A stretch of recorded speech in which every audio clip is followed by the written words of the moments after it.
Kumo Desu, Nani ka? S33. Brother and sister. Uni I-sama. The voice that came at me contained so much funning that I could practically hear a heart mark at the end. She came rushing towards me, her whole face lit up with a smile like a flower in full bloom. She only shows this expression and voice to me, while for people in general her expression doesn't change that much, and when she responds she uses a disinterested tone with little intonation. Until a while ago, that's how she naturally behaved around me. However, there was now a big difference between the past and present, in that she now clasped a weapon in her hand and came towards me in order to kill me. Ugh. Uni I-sama. Uni I-sama. I stopped the consecutive attacks with my sword. Why? Just how did things end up like this? We went our separate ways in a foul mood. Our former classmates who had been pent up in the elf village. Tagawa and Kashitani-san, the two who had been adventurers outside. Sensei the elf. Yuri, who had been brainwashed by Yuigo and had come to attack the elf village together with the Imperial Army. And finally, Katia and I. We had no idea what would happen to us from now on. Everything depended upon Wakaba-san and her side. As we were prisoners, depending on how Wakaba-san's side treated us from now on, our situation would change. If we accept at face value what was said at the discussion just earlier, it seems we won't be treated badly though. At any rate, there's basically nothing that I can do is there.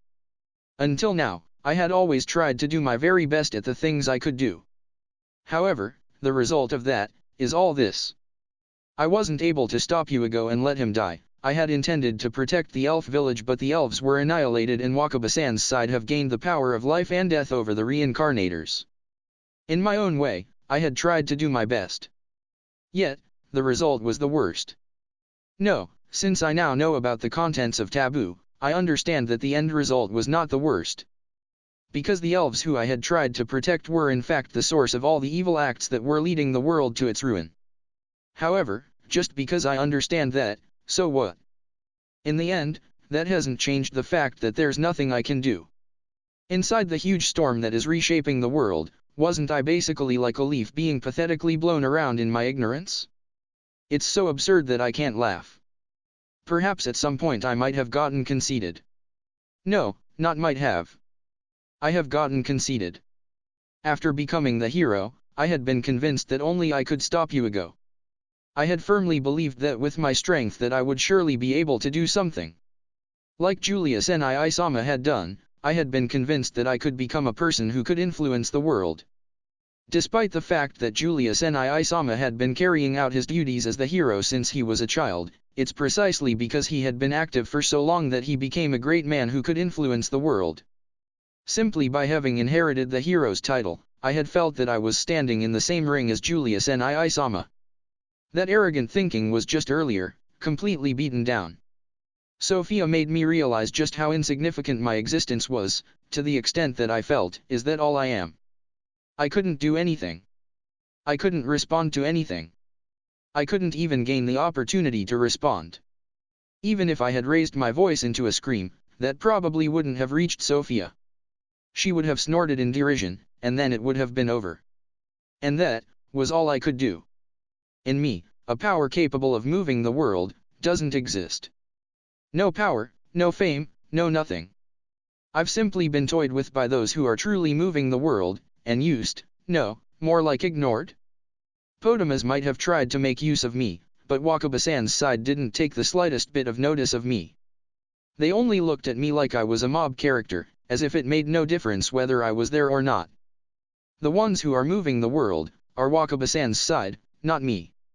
That by itself, might be fine. From the start, it's not like I had these grand ideas about what to do with the world. I'd only had the vague thought of being a helpful person like Julius and I-sama in the future. Then Julius and I-sama died, I became the hero and everything started to go wrong. From that point, I thought that I simply had to do something about Yuigo and recklessly rushed in, but this time it might be better if I stand still for a while and carefully think about what I want to do from now on. About what I can do, and what I can't do. There's so much that I can't do. However, if I properly accept that, then maybe I can just try to figure out what I can do bit by bit. I don't even know what it is that I can do though. Even so, I gotta do whatever it is that I can do. I don't want there to be any more victims like Julius and Isama at least. Katia. I want to talk for a bit. Is that okay? Ah, of course. I decided that Katia and I should discuss what we're going to do from now on. We returned to the room where I had been sleeping earlier, and then sat down. Are Anna and Harinth-san okay? What I asked about first, was about my two companions who I hadn't seen any sign of since I woke up. Particularly Anna, since she had lost her life once during the battle. Due to my kindness skill she should have just barely survived, or perhaps it would be more accurate to say that I had successfully resurrected her, but I don't know what happened afterwards since I lost consciousness as a result of gaining taboo. They should both be okay. I was told they had been isolated in a separate place. We're linked to Harinth-san with telepathy, so if you're concerned you can just confirm that later. I see. Harinth-san has the telepathy skill. So even if we're separated a short distance away, it's still possible to keep in contact, huh? In that case, does that mean Harinth-san is also aware of the situation here? Yeah. I've reported all the details of the situation that I could. Although they are also presently being confined, they're properly being provided with food and so on, so they're not in discomfort, apparently. Anna has also woken up and is healthy, he said. That's great. If there's one other person who I'm concerned about. Katia. Have you heard anything about Sue? My little sister Sue was brainwashed by you ago and taken away. The last time I saw Sue was when she had murdered our father after being brainwashed by you ago. I'd heard afterwards that she'd been taken by you ago to the Empire, but I don't know anything following that. I didn't see Sue during the battle either. I don't know what happened to her. I've heard nothing. I see. However, since Yuigo has died, that should mean that Sue's brainwashing has also been removed, right? That should be the case. Can she return to normal, I wonder? My voice was filled with anxiety since I didn't know myself. While she was brainwashed by Yuigo, Sue had murdered her own father. No matter that she brainwashed, it's still the case that she killed her own father by her own actions. Even when the brainwashing has been removed, the memories do not vanish. For that reason, Yuri has apparently become emotionally unstable, having been similarly brainwashed. I'd heard that at the moment when the brainwashing had been removed, she'd seemed likely to commit suicide then and there. She's apparently been forcibly put to sleep for now to stop that, but afterwards she'll definitely need some kind of mental care. If she's in a similar situation to Yuri, then Sue is also in danger. Besides, even if she can overcome that, I don't know if we can return to our previous relationship. No matter that she was brainwashed, far too much has happened. I don't believe that it'll be possible for us to completely return to our previous relationship of brother and sister. There's nothing for me to say there. That's between you and Sue, Shun. What do you want to do? How will Sue respond? I think it'll depend upon that. I nodded my head to Katia's serious reply. It might be such a time, but I feel that Katia sure is reliable for being able to properly consider our situation and express her thoughts. Thank you. Yuri, welcome. In response to my frank appreciation, Katia had put on an embarrassed and trembling smile. Let's see. In my case, I hope that we can return to being close as brother and sister. That being said, I guess it will be impossible for us to completely return to how we were before. If we can at least reconcile, then that would be a good start. Ideally, I think it would be good to use this opportunity for her to take some distance from me as her brother. At any rate, I guess nobody knows what will happen unless we can actually meet. Distance from her brother. Katia reacts to my words about Sue taking some distance. On her face is blatantly written the words, "Wouldn't that be impossible?" I think so too. Sue has an extreme brother complex. She doesn't look at me as her brother but as someone of the opposite sex. In that regard, I can only see Sue as my sister, as being my family. Responding to Sue's feelings is not something that I can do. However, if she's unable to take some distance from me as her brother, then I don't think that anything can be done about that. It's no lie that I wish for her to take some distance from me as her brother. However, I'd rather us return to our old relationship than for us to break apart on bad terms due to this incident. While I can't see her as a member of the opposite sex, I love her as my sister and a precious member of my family after all. At that moment, there was a knock on the door. When I replied, the one who opened the door and walked in, was Wakaba-san. Do you want to meet your sister? Then she asked me that with incredible timing. I can meet her. Indeed. Of course I want to meet her. Please let me. In response to my spirited request, Wakaba-san held out a hand. There was no explanation, but what will happen if I take her hand? I took her hand even though I was confused. The next moment, the scenery had changed. Where am I? Unii-sama. When I spoke my question, what arrived first was not Wakaba-san's response but Sue's voice. When I turned around, Sue was there. There's nothing in her attitude showing something like fear or feeling awkward and wanting to avoid me. She runs towards me with a smile on her face. Unii-sama. While calling out to me in a fawning voice, she readied a weapon. Huh. A stupid-sounding response leaked out from my mouth. I was able to react properly thanks to my daily training. As Sue aimed her sword at my heart and swung down without hesitation, at once I drew the sword at my hip and responded. Sue? Are you still brainwashed? No. I'm completely sane. Sue doesn't stop her attacks. While defending against that, I reached the pinnacle of confusion. She's saying that she's sane, but I don't think anyone would consider her sane. Sue. Stop that. I have realized it.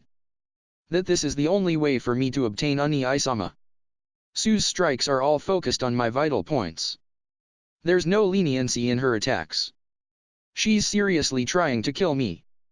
By using this conquest skill, I will be able to obtain everything of Unii-sama. Even Unii-sama's heart and soul. Of course I will preserve your body once it's empty. My spine froze. I can't comprehend Sue's words. I don't want to comprehend them. I can feel a madness that I've never felt before from Sue. Either way, it's clear that Yuigo's brainwashing has had a negative influence upon her. At any rate, I'm uneasy about this conquest skill. When I use appraisal on Sue, I see that she now has the greed skill. That's one of the 7 deadly sins skills that Yuigo had possessed.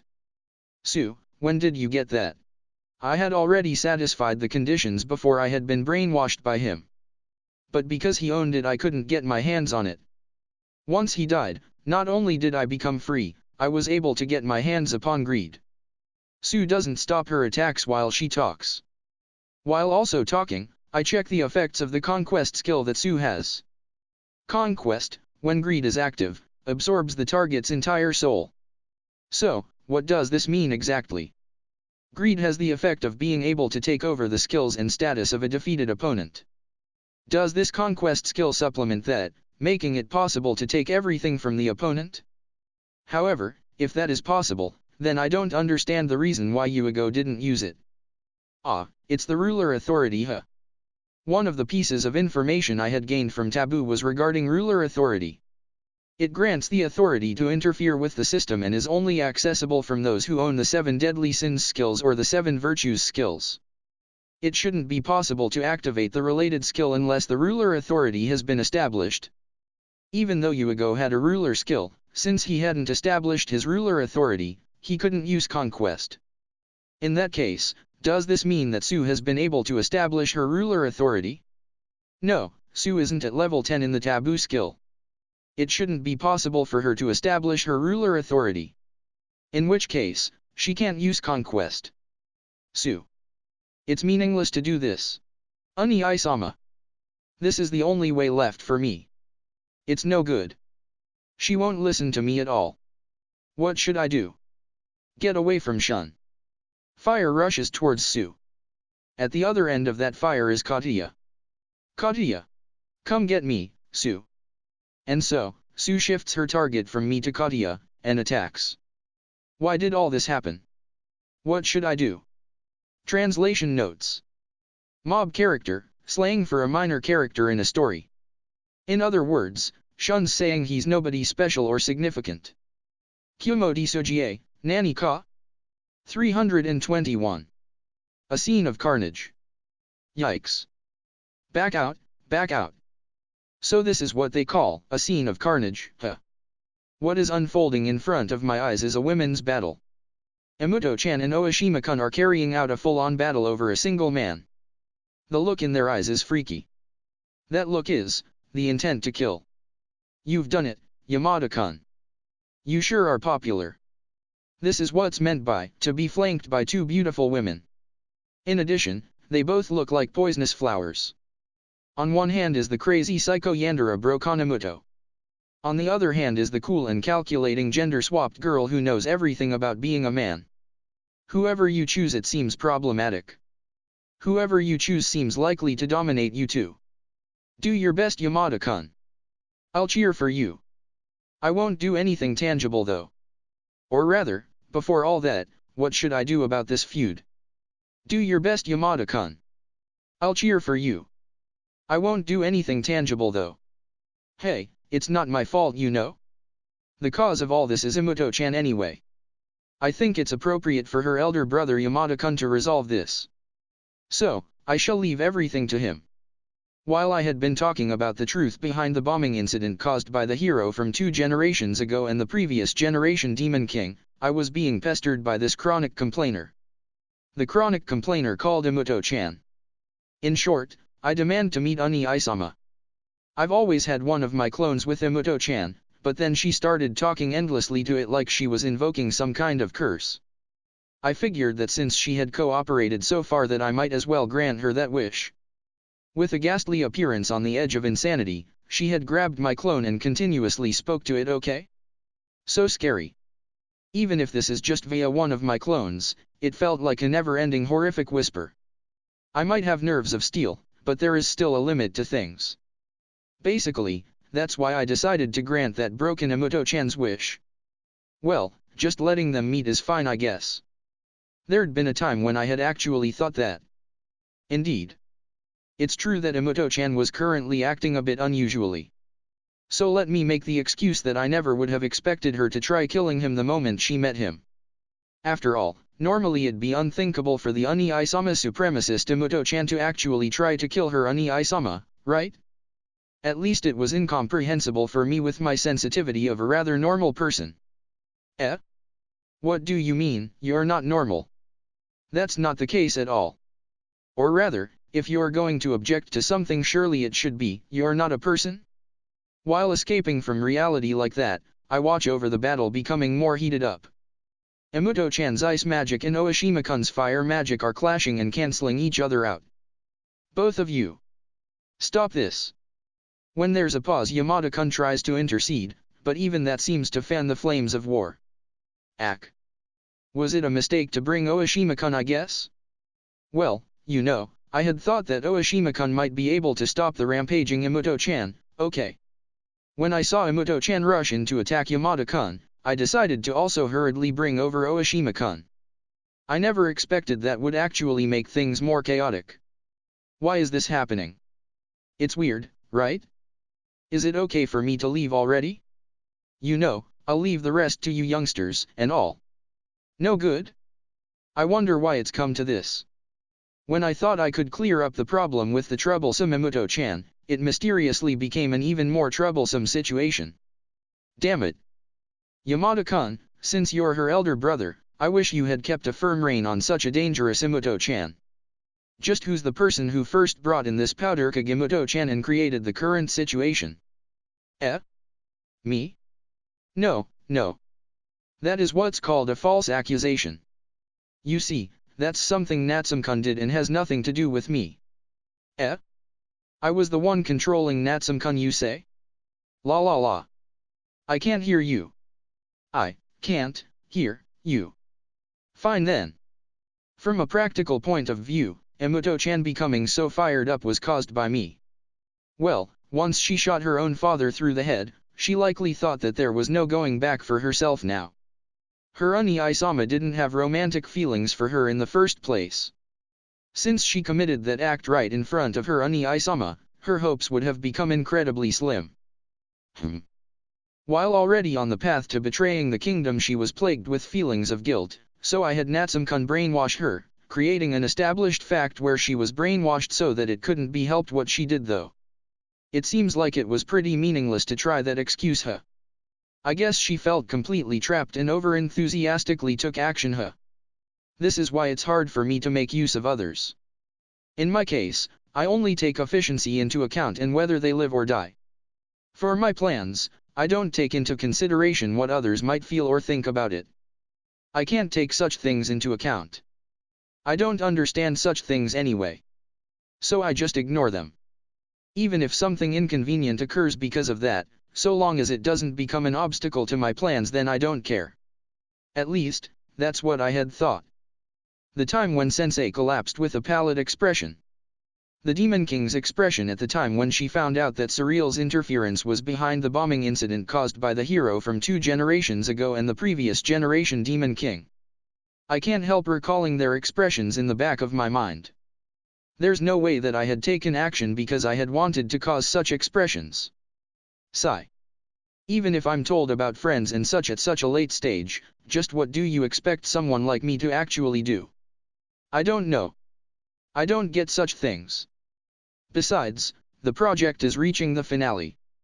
It's far too late to rely on such things as the power of friends, anyway. For now, I guess I'll do something about this mess. Yamada-kun's been getting the short end of the stick anyway. I'll stick my nose in, though I doubt whether I'll be able to sort things out peacefully though, but it's surely better than doing nothing. Listen to me. However, before I do anything, the situation changes. A moment before Amuto-chan's and Oishima-kun's blades meet, Yamada-kun physically inserts himself between them, stopping them both. By catching their blades in his body. Eek. Ah. Amuto-chan and Oishima-kun gasp. Amuto-chan's sword has pierced Yamada-kun's stomach and Oishima-kun's sword has cut into the shoulder and is buried up to the collarbone. On top of that, Yamada-kun grasps both of them in his arms, stopping them from moving. Please. I beg you. Listen to me. I don't want to lose anyone else. So. I stop myself before I could move. Listening to Yamada-kun's heartbroken voice. I have no right to approach him because I have stolen many things from him. Translation notes. A scene of carnage, the word used for this, can sometimes be used a bit like catfight, i.e. women fighting over a man, and also crunch time, typically for an author trying to meet a deadline. Flanked by 2 beautiful women, this is from the phrase which literally means, a flower in each hand, but is often used to mean, flanked by 2 beautiful women, or, having a pretty girl on each arm, though can also mean, 2 blessings at once. With my sensitivity of a rather normal person, essentially the joke here is that Shiro is neither normal nor a person, human, and she's saying that calling her out on being, not a person, makes more sense than calling her out on being not normal. Why is this happening? It's weird, right? Think of Shiro saying this in a spaced-out tone.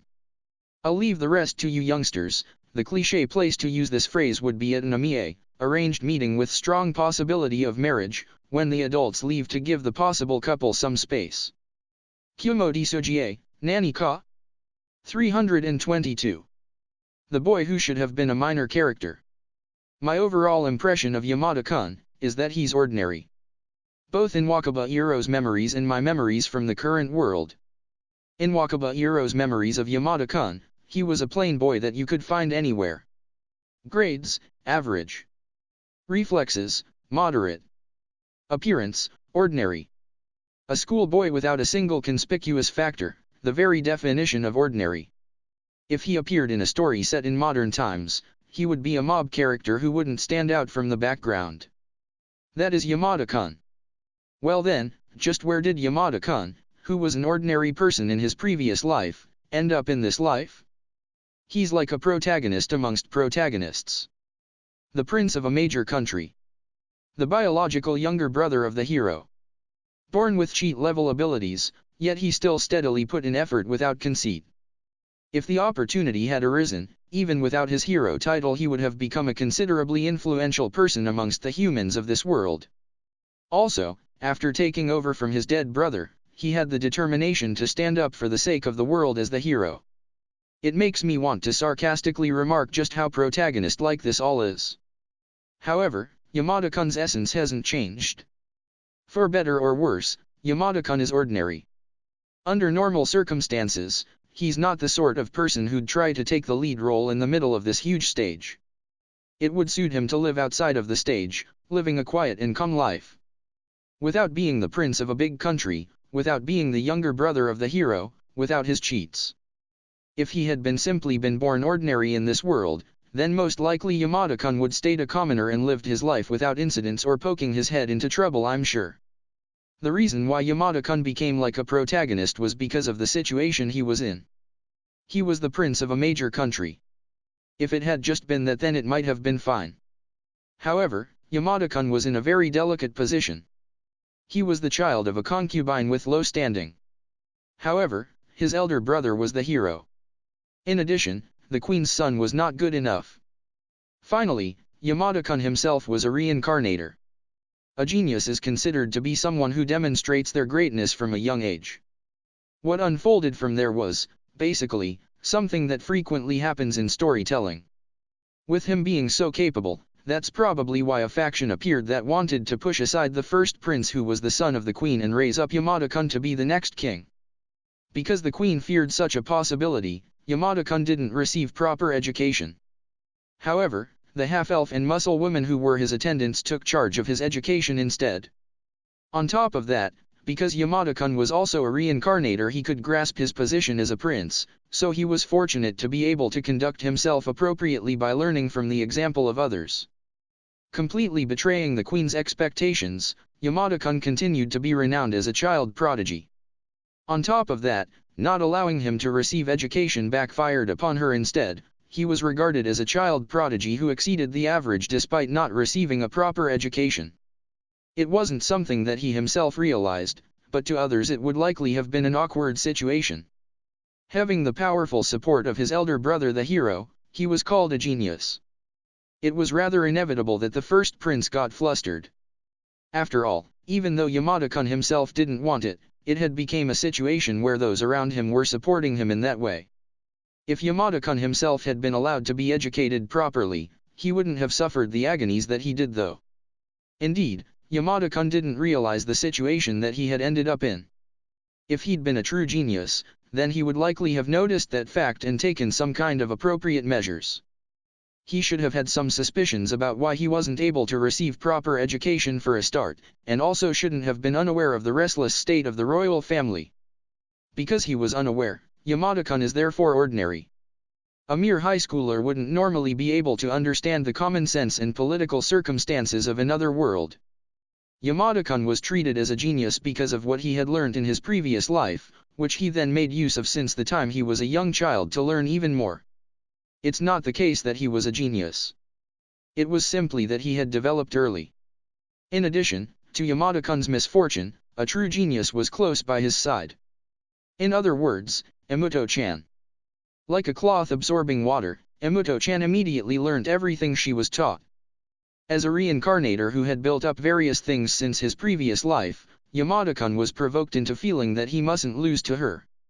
Yamada-kun, who had simply developed early, began to put in hard work. To those around him, he was a complete genius who worked hard. And then, while still being in the same situation where he couldn't receive proper education, he unstintingly piled up the efforts that he could, and he entered the academy while having made certain unusual connections with others. The Duke's daughter, Oashima-kun. The candidate for the next saint of the Divine Word religion, Hospi-san. Sensei the Elf.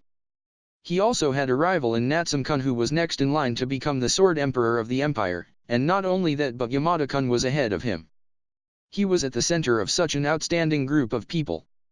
Everyone paid attention to Yamada-kun. Even in such a situation, for Yamada-kun himself that was simply the normal state of affairs. I think it's likely that Yamada-kun considered himself to be ordinary and that an ordinary person like him wouldn't become the king. For a mob character like him, being able to offer some small support to his brother the hero would have been good enough. Even that might have felt excessive to him. Such a Yamada-kun became the hero due to some kind of fate, and because he had this weird skill called the divine protection of heaven, it put me on the alert and he got thrown into the abyss.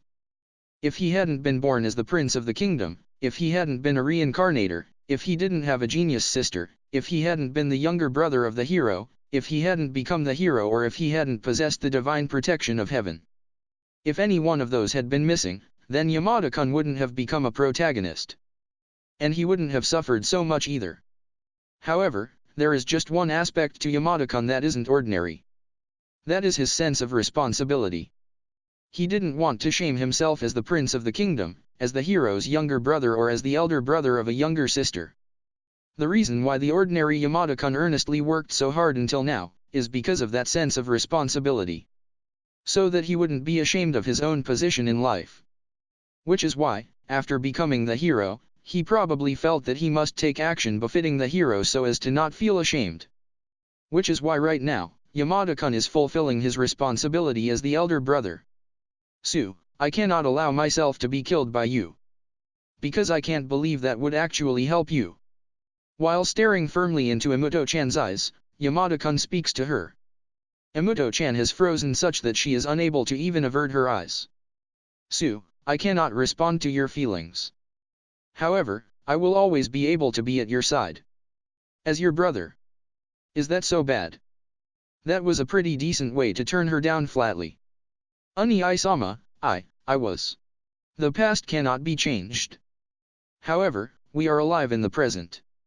And, we are able to think about the future.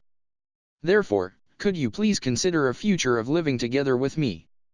In a complete reversal from turning her down just now, doesn't that now sound rather like a confession? Isn't Imuto-chan going to misunderstand due to the way you phrased that? Why, yes. Yep. Going by her beet red face, that finished off Imuto-chan. And Oishima-kun has an incredibly hard to describe expression on her face. Like this, I feel that the scene of carnage has simply been postponed, but well, whatever. Translation notes. In Japanese, telling someone of the opposite sex that you want to be with them for the rest of your lives can be taken as an indirect marriage proposal. Kumo Desu, Nani ka? 323. The Hero and the Pope. Now that Imuto-chan's rampage has been amicably settled, it's about time that Yamada-kun gets some medical treatment before it becomes too late, right? He's created a pool of blood on the floor already. Yamada-kun's knee gives out and he drops down. It seems like he can't stand up anymore due to excessive bleeding. Even worse, because he lost his balance while Imuto-chan's sword was still stuck into his stomach, his wounds got worse due to his flesh being gouged. It seems that Oishima-kun's sword has slipped out after being buried into his shoulder, but that also likewise cut his shoulder apart. No matter that being the hero raised his status values, he will still take damage when injured and that can lead to death. If Yamada-kun dies here, then would this be the bad end of the Imuto-chan route? Or perhaps the Oishima-kun route? The scene of carnage end due to timing perhaps. Ani-sama. Shun. Having fallen to his knees and looking like he was about to collapse onto the ground, Yamada-kun was caught by Imuto-chan. Oishima-kun, who had just now discarded the sword she'd used to slash at Yamada-kun, began to formulate treatment magic in a rush. However, in order to cure Yamada-kun's injury, isn't that going to be a bit lacking?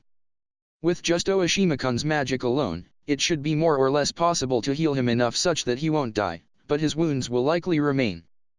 Treatment magic isn't omnipotent. With the magic above it, miracle magic, it would be possible to heal almost all injuries except death though. It can't be helped. If Yamada-kun was left with a permanent scar because of this, then that would surely leave me with a bad aftertaste, so I guess I'll assist. Shiro-sama. Please leave this to me. Just as I was thinking that, a voice stopped me. On looking over my shoulder, there was the Pope surrounded by several women who had all just entered the room. He showed up. Who are you? Oishima-kun goes on guard against the group that suddenly appeared. Well, it's really us who showed up here suddenly by using teleportation. After all, this is the main temple of the Divine Word religion in the holy country of Aleos, you know. It wasn't the Empire that had been safeguarding Imuto-chan, but this place. In fact, Yamada-kun's homeland is right next door. Imuto-chan was just a stone's throw away. Pleased to meet you. I am the 57th Pope of the Divine Word religion, Dustin the 61st. I am pleased to make your acquaintances. The Pope of the Divine World religion. Perhaps Oishima-kun was surprised that he was such an important person, or perhaps she was surprised that such a person would show themselves, but either way she's incredibly surprised. However, her surprise only lasts a moment, and she continues with Yamada-kun's treatment while being on guard against the Pope. Considering that she glanced at the sword she'd just thrown away, she's really being on guard here. Well, speaking of the Divine Word Religion, they are the group that had announced that Natsume-kun was the hero and caused Yamada-kun to be trapped after all. As far as Sensei had been aware, the mastermind who was manipulating Natsume-kun from behind the scenes was the Divine Word Religion, with the administrators being behind them. In a certain sense, isn't that actually correct? It's basically due to me for a start, and the Divine Word Religion was cooperating with me anyway. Please be at ease. We shall only assist with the treatment. Now that the elves have been destroyed, there is no longer any reason for conflict between us. The Pope has an amiable and gentle smile. He simply looks like a good-natured old man. Also, he has a very calm and gentlemanly manner. He's emanating an aura that seems to unconditionally reassure people. It's not like there's an actual skill in the system for that. It's likely a technique that the Pope has developed naturally over many years. What he's like on the inside is totally not what he looks like though. Even Oashima-kun is bewildered by the Pope's innocent aura. Using that opening, the women who came with the Pope glide over to where Yamada-kun is, and then deploy treatment magic. Yamada-kun's shoulder injury is completely cured before Amuto-chan or Oashima-kun can even raise an objection. Oh. Their skill formulation and coordination is rather quick. Each of them individually are significantly inferior to Oashima-kun in power, but by cooperating together to formulate a single skill they can raise the effectiveness of the skill significantly. I'd guess these women are candidates for the next saint. Hospi-san had been gaining prominence as the leading candidate, but there's no way that the Pope would skimp on training others. I shall pull out the sword. I'll do that. When one of the saint candidates reaches out her hand towards the sword that was still stuck into Yamada-kun's stomach, she was interrupted by Oashima-kun. Shun, endure it for a bit, okay. As Oashima-kun extracts the sword, Yamada-kun groans in pain. Then, treatment magic is immediately applied. HRM.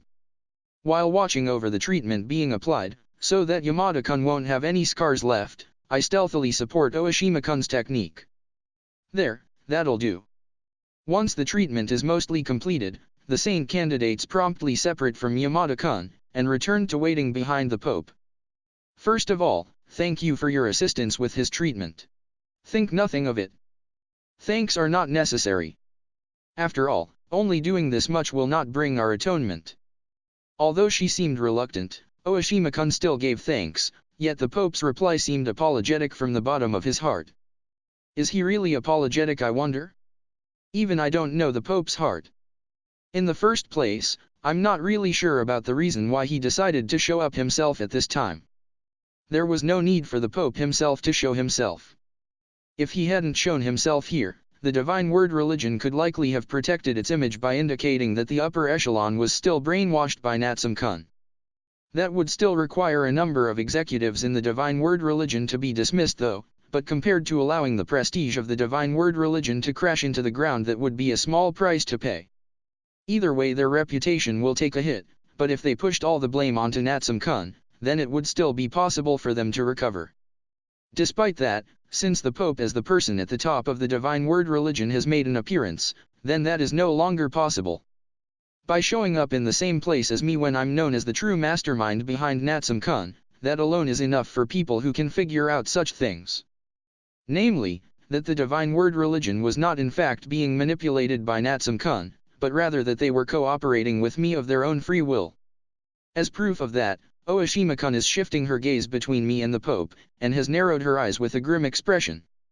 That's a face showing that various things have been figured out. That's why I had intended to immediately return to the elf village once Amuto-chan's rampage had been resolved. So why are you showing up so nonchalantly now, eh? This is to take responsibility. As if he was reading my thoughts, the Pope spills out that comment. It means that the Divine Word Religion is already finished. Followed by making a shocking declaration. Translation notes. Bad end, this is specifically gaming slang in the raw, referring to something commonly seen in visual novels when the player has made the wrong choices and has failed. Root is also gaming slang, in this case referring to the main heroine, capture target, of a particular story route within the game, e.g. from dating sim type games. In other words, Shiro is jokingly treating Shun as a harem protagonist in a game where both Su and Katia are capture targets. Kumo Desu Nani ka? 324. If you say that you'll win anyway, then you mustn't cheat. What do you mean the divine word religion is finished? The one who spoke wasn't Oishima-kun but Yamada-kun. While being supported by Amuto-chan, he got unsteadily to his feet. The treatment magic has healed his wounds for a start, and because of my secret assistance his lost blood has been replenished as well. However, even though what was lost for a moment has been replenished, it will take some time for that to spread throughout his entire body. Yamada-kun should be suffering from something similar to anemia right now, but I guess this is what's called standing on your feet by sheer willpower. In the literal meaning. This marks the end of the divine word religion's long-lasting era. The Pope smiles cheerfully. He's not putting a brave face on it. Really, what is this guy thinking? This place is inappropriate. Let's move to somewhere else to talk. Or perhaps you need to rest a little. I'm sure some time will be needed to prepare a place anyway. I am fine. Let's talk. In response to the Pope's concern, Yamada-kun immediately shakes his head. In that case, please follow me. What will you do, Shiro-sama? What to do? Oh? It's not like I'm uninterested in knowing what the Pope is up to, but wouldn't it be kinda wrong for me to accompany them? As such, I shake my head in refusal. After a pause I immediately use teleport to leave the place.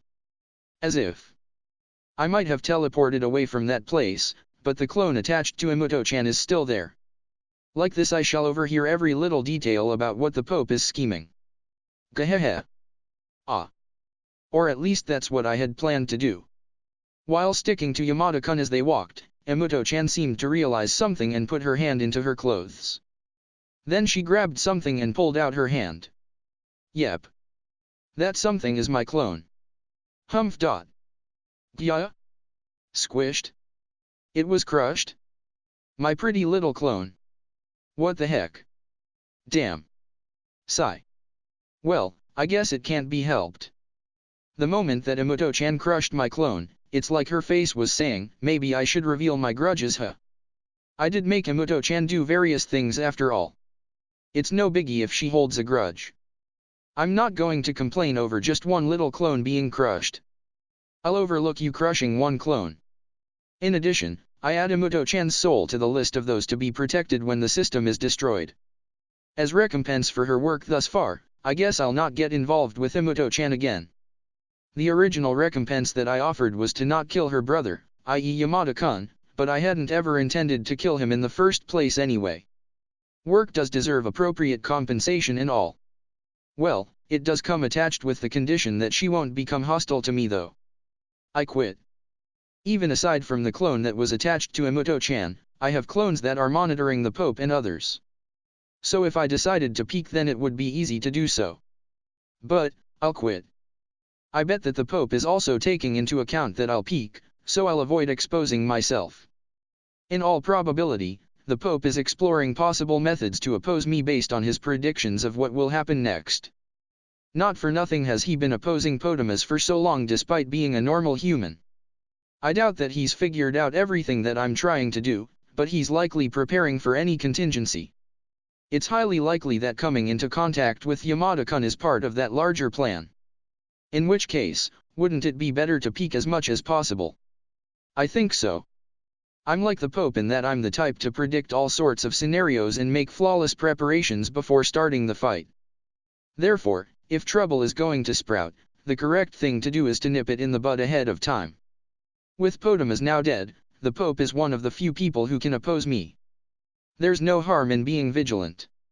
I mean, since the Pope has the Temperance Ruler skill, eliminating him under the cover of darkness would be the quickest solution now that the cooperative relationship formed between us until the elves were beaten is over. But, hey. Wouldn't that simply be a one-sided game? Eliminating the Pope right now is the most efficient solution. That is for certain. But, that option is bad. What's bad, you ask? Wouldn't the results of such a choice be uninteresting? Not to me. To the spectator. Exactly. For this story, that certain terrible spectator who is capable of overturning the very foundations of it would likely be bored if the ending was given away already by going with that option. Well, that's basically why I can't take that option, even though it would be nicely efficient for me. Sigh. That evil god really is a good for nothing. She definitely doesn't want me to have it easy. Yeah. I know. It's unlikely to be smooth sailing from here on. That's why I've even made careful preparations for some detours. It's okay. It should go well. I'll believe in my own power. Rightio. In that case, I'm canceling peeping on the Pope. Let's do something else. That being said, there's not much I can do right now, I guess. Since Yamada-kun and co are gone, resuming the debriefing session with the reincarnators wouldn't work. Mara and co are working hard on the post-war efforts anyway. Even if I use my main body to assist with hacking the system, my clones are always working on it anyway. The hacking of the system is going well. Under my original expectations, I had thought I'd need Imuto-chan to take Chastity, but with the hacking having progressed this far, that wasn't even necessary. It was a bit heavy-handed, but I was able to interfere with the ruler authority and gain control over it. So the unoccupied ruler authority for Chastity fell into my hands and I was able to grab diligence that was held by Potamus immediately following his death. By gaining her consent, I was able to receive both gluttony and humility from the Demon King. The only one remaining is the Pope's temperance. The remaining one is the problem though. I'm more or less able to continue making progress by being heavy-handed, but the efficiency is bad. Well, either way, I guess it's at the point where I just need to persist with it a bit more. Since the system hacking is currently going well, if there's a problem to speak of, then it would be Sensei, I guess. The other recent Arentors are still able to recover. Since they were simply confined in the elf village, their minds and bodies are perfectly healthy. However, even though Sensei's body is healthy, her mind is not. I guess I'll go see how she's doing. Translation notes. If you say that you'll win anyway, then you mustn't cheat. The more literal translation of the title is, if you declare that you'll capture on your first attempt, then you can't look at strategy guides. A sort of gamer's equivalent of, you can't have your cake and eat it. Kumo Desu, Nani ka? 325. It's not Sensei's fault. On returning to the room in the elf village, there was Sensei, sitting on top of the bed grasping her knees. It's dusk. Since elves age slowly, looking at Sensei sitting while grasping her knees like that, it's like seeing a primary school girl being sad over having missed a snack. What to do? This is supposed to be a serious scene, yet it's as charming as a painting. Also, just next to her, Felmina-chan and Kashitani-san are seated on chairs having a friendly conversation. Or rather, not so much a friendly conversation as it feels like Felmina-chan is firing a barrage of questions as Kashitani-san. As I teleport directly into the room amongst these three very different people, all their gazes shift to me. Wakaba-san. Sensei sluggishly raises her head and mutters that. How are you feeling? I decided to start off by asking a harmless and inoffensive question. On doing so, Felmina-chan stared at me with wide-open eyes. What's with that face? I will talk when it's time to talk. It's just that normally I'm not serious is all. Once I get serious, then even I can do it. My body is fine. Thanks for worrying about me. Her body is, In other words, emotionally she still has a long way to go. Please do not force yourself. After all, there is no longer any need for you to take risks, Sensei. In order to console her, I speak to her as gently as possible. Felmina-chan is making a face like she's about to froth at the mouth and collapse. What's with that face? Even I have a fragment of kindness within me, you know. Or rather, I'm actually super kind, okay? It's just that everyone is strange for not realizing that, you know.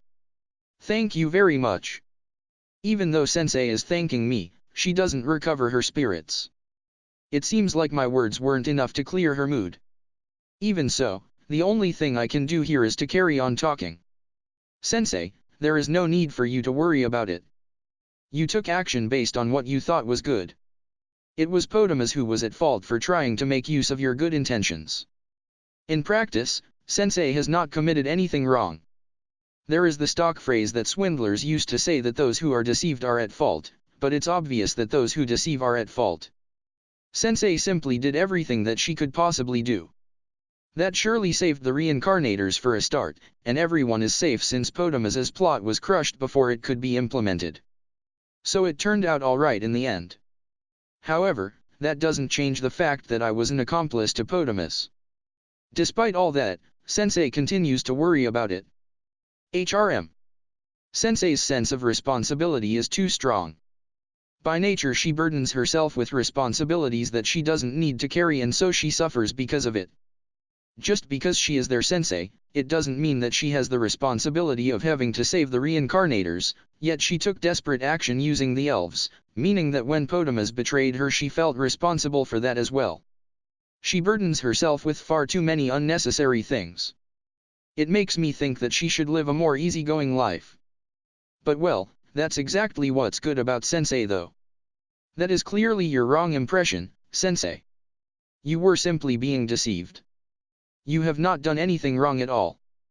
Besides, I'd rather not say this, but whether you were there or not, so long as Potamus was around he would have done something bad sooner or later. Regardless of your actions, that man needed to be dealt with because he was going to take hold of the total energy of the world someday. It was simply your misfortune to be born at that man's side. It is Potamus who is to blame. In general, things are his fault. This is the truth. In other words, it was a mistake that I was even born then, huh? Gah? How did you get to that conclusion? That's wrong. I've said it over and over, but you are not at fault, Sensei. I immediately denied it, but Sensei stayed downcast. What should I do? I shift my gaze to Felmina-chan and Kushitani-san as a request for help. Felmina-chan gently averted her gaze. Kushitani-san breathed a small sigh and shrugged her shoulders. Damn. They're of no use. Don't look at me like that, please. It's not like I am aware of all of the details for a start, and we were also the last ones to come to this elf village. Since both my circumstances and viewpoint is different to everyone else's, there's nothing that I can say. Kushitani-san starts giving excuses. Well, whether they're excuses or not, what she's saying is true though. Kushitani-san and Tagawa-kun both spent a long time outside of the elf village. Accordingly, that means that the amount of interaction that they had with Sensei was brief, and they had also not experienced much time being restricted in the elf village. Compared to the reincarnators who spent their entire lives confined to the elf village from when they were small, their viewpoint is indeed different. So she wouldn't be able to give an objective opinion. Well, going by what I've heard, I also think that Sensei is not at fault though. Isn't this simply a matter of Sensei's own feelings? What I think is that Sensei herself has to think through and sort out her own feelings about herself. Are we really the same age? Well, actually, if our past lives are included, then she's older than me, I guess. There I go, escaping from reality again, but in truth Kushitani-san is mature compared to the other reincarnators. When Sensei collapsed earlier, she was the first one to move as well. Since Kushitani-san has been around the world as an adventurer, she has proportionally wide experiences, so I guess mentally she has grown up. Well, compared to the reincarnators who've been spending time in this stagnant elf village, she's been through quite a lot. So there you have it, Sensei. I'll stay at your side until you are able to sort out your feelings and recover, so I think it's fine to slowly ponder things. Kushitani-san, aren't you saying that because you want to take things slowly yourself? Oh my? Did you see through me perhaps? Kushitani-san smiles mischievously. Following that infectious smile, Sensei also smiled briefly. How strange. Wasn't this supposed to be the scene where I gallantly take Sensei's troubles away? Kushitani-san has run away with it all, huh? How strange. It's totally strange. So as to ask just what's going on here, I turn my gaze to Felmina-chan. But she stubbornly refuses to look my way. While I'm being overwhelmed with a strange sense of defeat, the others suddenly have a surprised expression. When I quickly glance at the others, Sensei and Kashitani-san and also Felmina-chan are all gazing at nothing and have an attitude like they are listening carefully. Then, their expressions change from being surprised to being grim. Their gazes shift to me. Ah. So it has come, huh? I send an order to the clones hacking the system. Try looking at the personal history of the Voice of Heaven, Temp. Considering the reaction of the three people here, I think they probably received some kind of revelation from the Voice of Heaven, Temp. And there, bingo. So what's what? A world quest is issued. Will you obstruct or will you support the plan of the evil god who is scheming to sacrifice humanity in order to avert the destruction of the world? Arg, damn you D. You sure have intervened in a big way. Translation notes. Sitting while grasping her knees, this is a specific pose often used to evoke sad or melancholy type feelings, such as in this example. I will talk when it's time to talk, as a general comment on Shiro's speech patterns lately. For most of the series, when she spoke at all she used extremely brief sentences, often with just one or two words. In this chapter Shiro is speaking complete and proper sentences every time. Her speech patterns are actually very close to D's, though slightly more colloquial. World Quest, the way this is written indicates that it is a gaming term. Kumo Desu Nani ka? S34. Turning point. As we followed the Pope of the Divine Word religion, we arrived at a reception room. In the middle was a refined table, with sofas placed spaciously around it. On sitting down in one of those sofas, he encouraged us to sit down in the sofa on the opposite side. Katya hesitated for a moment to sit down, but I sat down without concern. I felt that it was meaningless to be on guard here for a start, and to be honest I felt so unwell that merely standing up was painful. I was sitting in the middle of the sofa, directly opposite the Pope, when Sue sat next to me while pressing her body against mine. That position just happened to block Katya who was still standing. If Sue sits there, then Katya can't sit. I was about to suggest that she sits opposite me, but after glancing at Sue for a moment, Katya briskly walked around the sofa, taking the seat next to mine and opposite Sue. It seemed that she was sitting unnecessarily close to me though. I felt uncomfortable at the Pope's knowing gaze. The women who had accompanied the Pope here began to make preparations. They brought out some tea with a nice scent and laid that on the table in front of us with some light snacks. Once they completed that, the women left the room. The only ones remaining were the Pope and us. Even when I tried searching, I couldn't find the presence of anyone within the room. It would be another thing if there was someone here whose concealment ability exceeded my perception ability, but at least as far as I can see there is nobody else here. Isn't this a bit too careless? Are you sure about being here all alone? Indeed. It does not bother me at all. I cannot grasp the true meaning of the Pope's calm reply. Just what is this? When in front of this person, I just can't compose myself. It's of a different kind to when I faced Wakaba-san, but I can feel something unfathomable. It feels as if I'm facing a giant ball of cotton. It seems easy enough to set it on fire, yet it wouldn't be affected in the slightest by striking it. Something so fragile and yet it could repel anything, is the vague feeling I'm getting. That's right. How about we start with you trying appraisal on me? That should serve as proof that I'm not being brainwashed or similar. I've made it possible for you to see it now, so go ahead. It is considered rude to use appraisal on people. This tendency is particularly strong for nobles. I can agree that it is indeed impolite if having your status values read is considered to be an invasion of privacy.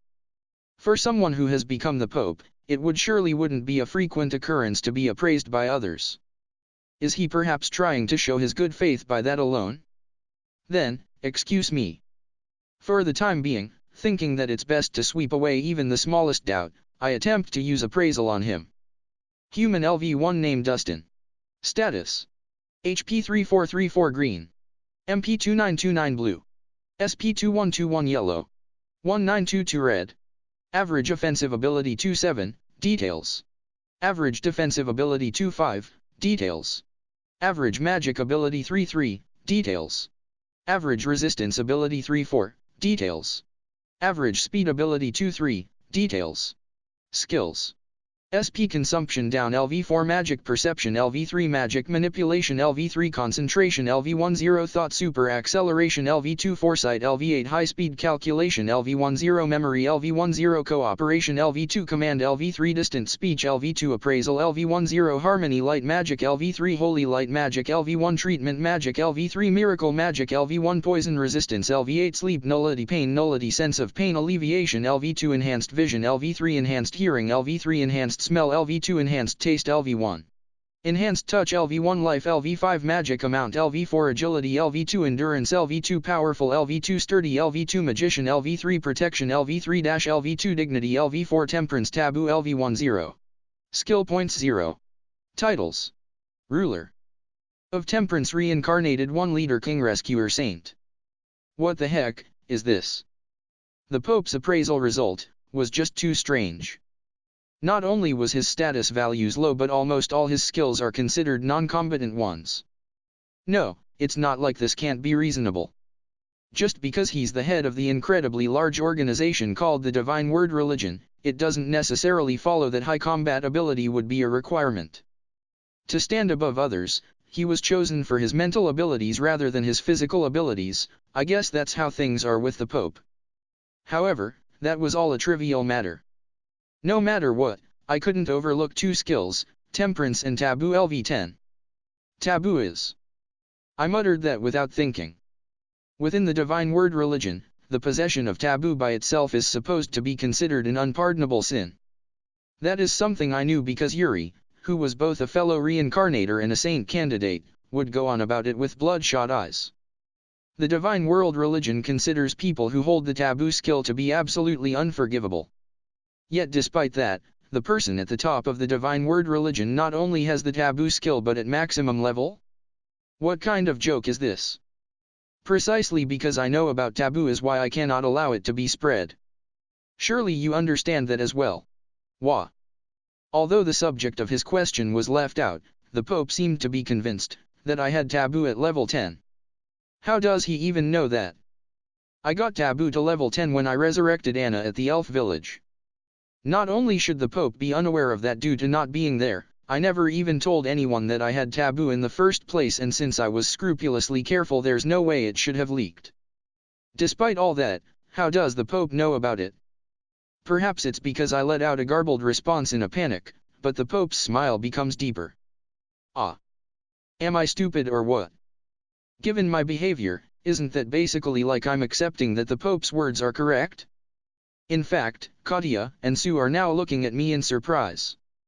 Don't tell me, he was tricking me into revealing the truth? Heh. Please don't make such an expression. Since it would help make the discussion easier if you already knew about taboo, I simply wanted to confirm it. It's already no longer any concern of ours as to whether you possess taboo. That stage has passed by long ago. Matching the Pope's words, I cannot sense any malicious intent from the Pope towards us. But, I couldn't decide whether it would be a good idea to trust him or not. Considering this tough elderly man, I got the feeling that if that calm smile was concealing any malice, then I still wouldn't be able to spot it. Taboo is the memory of our sin. The Pope erased his smile, closed his eyes and spoke calmly. We committed that sin in the past. Taboo is the record. Precisely because it is something that one is forced to remember, is why it is taboo. We must atone for that sin. Atone. Even now, that coercion continues to emanate from taboo. Perhaps the Pope sincerely accepts that and takes action accordingly then. However, people are weak. They crush their awareness of their sins, fleeing down the easy route instead of atoning. Even if that means erasing themselves. They believe that it is easier to surrender themselves to the urge to want to erase themselves, rather than enduring years of pain. Thus, I had to keep them from knowing about taboo. That might be the case. When I consider that this discomfort will continue forever, even I get depressed. Even I, as a reincarnator who has absolutely no connection to the past of this world. From the point of view of those people who have in fact always lived in this world, they couldn't see it as someone else's problem and might well suffer more than me. In the taboo menu, there is a record of one's personal reincarnation history. For me, that entry is simply empty. Because my previous life was not spent on this world, it is outside of the system's purview, so it has no record of it. However, that's not the case for the people of this world. This personal reincarnation history has the complete records of that person's past lives. The records made since the system was created. How were you born within the system? From since the system was created until now, just how did you live? Everything is exposed. Atone. Together with that thought, it's fair to call it a record of sin. I can understand that people would rather crush that down rather than being forced to see such things and be continuously coerced to atone. In fact, precisely because such people exist, that is why the Pope regarded taboo as dangerous and harshly cracked down on people with the skill. In order to protect them. However, this has to be remembered sooner or later. Since the debt of our sins has not been paid off, our worn-out souls cannot even cope with the built-up interest and we are approaching bankruptcy before our very eyes. With his eyes still closed, the Pope turned his face upwards. At that moment, a world quest is issued: will you obstruct or will you support the plan of the evil God who is scheming to sacrifice humanity in order to avert the destruction of the world? The familiar voice of the divine word resounded directly inside my head. At the same time, what floated up in my mind was a white figure seen from behind. What the? It was so abrupt that I couldn't organize my thoughts. I immediately turned to look at Katya, and Katya also had her brows wrinkled while looking serious. Turning to my other side, Sue seemed a bit out of it, but she also seemed to grasp it. Given their reactions, it certainly doesn't seem to be the case that the divine words just now could only be heard by me. So it has begun, huh? Then, the Pope, who was the only one here who had maintained his composure, wearily muttered that in a tired voice. What do you mean, it has begun? The time has come to make a choice. After I asked that before I could think, the Pope calmly faced forwards and opened his eyes in response. I was overawed by the unwavering glint in the Pope's eyes. I felt that I was seeing true strength in this old man who had far lower status values than me and had almost no combat ability at all, yet his body contained an indomitable will. We the people must make a choice. Shall we repay the great kindness that was received from the gods with ingratitude in order to survive?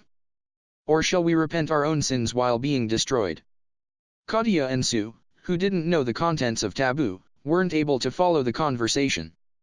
Even so, perhaps they understood that something terrible was occurring, or perhaps they were pressured by grave spirit of the Pope, as they had become stiff with tension. I was also in a similar state. In order for people to survive, I will sacrifice the revered God of the divine word and oppose the evil God. That is why I said that the divine word religion is finished. That was an outrageous declaration, as if overturning heaven and earth. Hiro Shurin. Which will you choose? The people or the gods? Which of them should be allowed to survive? Translation notes. The people, the literal translation would be mankind or humanity, as with the world quest, but by stressing this word the Pope seems to be including those related to normal humans, i.e. the so-called demons. Kumo Desu, Nani ka? 326. Failing to be awarded, worst game of the year. Arg. Damn it all. She really got me. I thought that she might do something, but she sure did interfere in a big way. Well, from Dee's point of view I guess it wouldn't have been too interesting if things had continued as they were.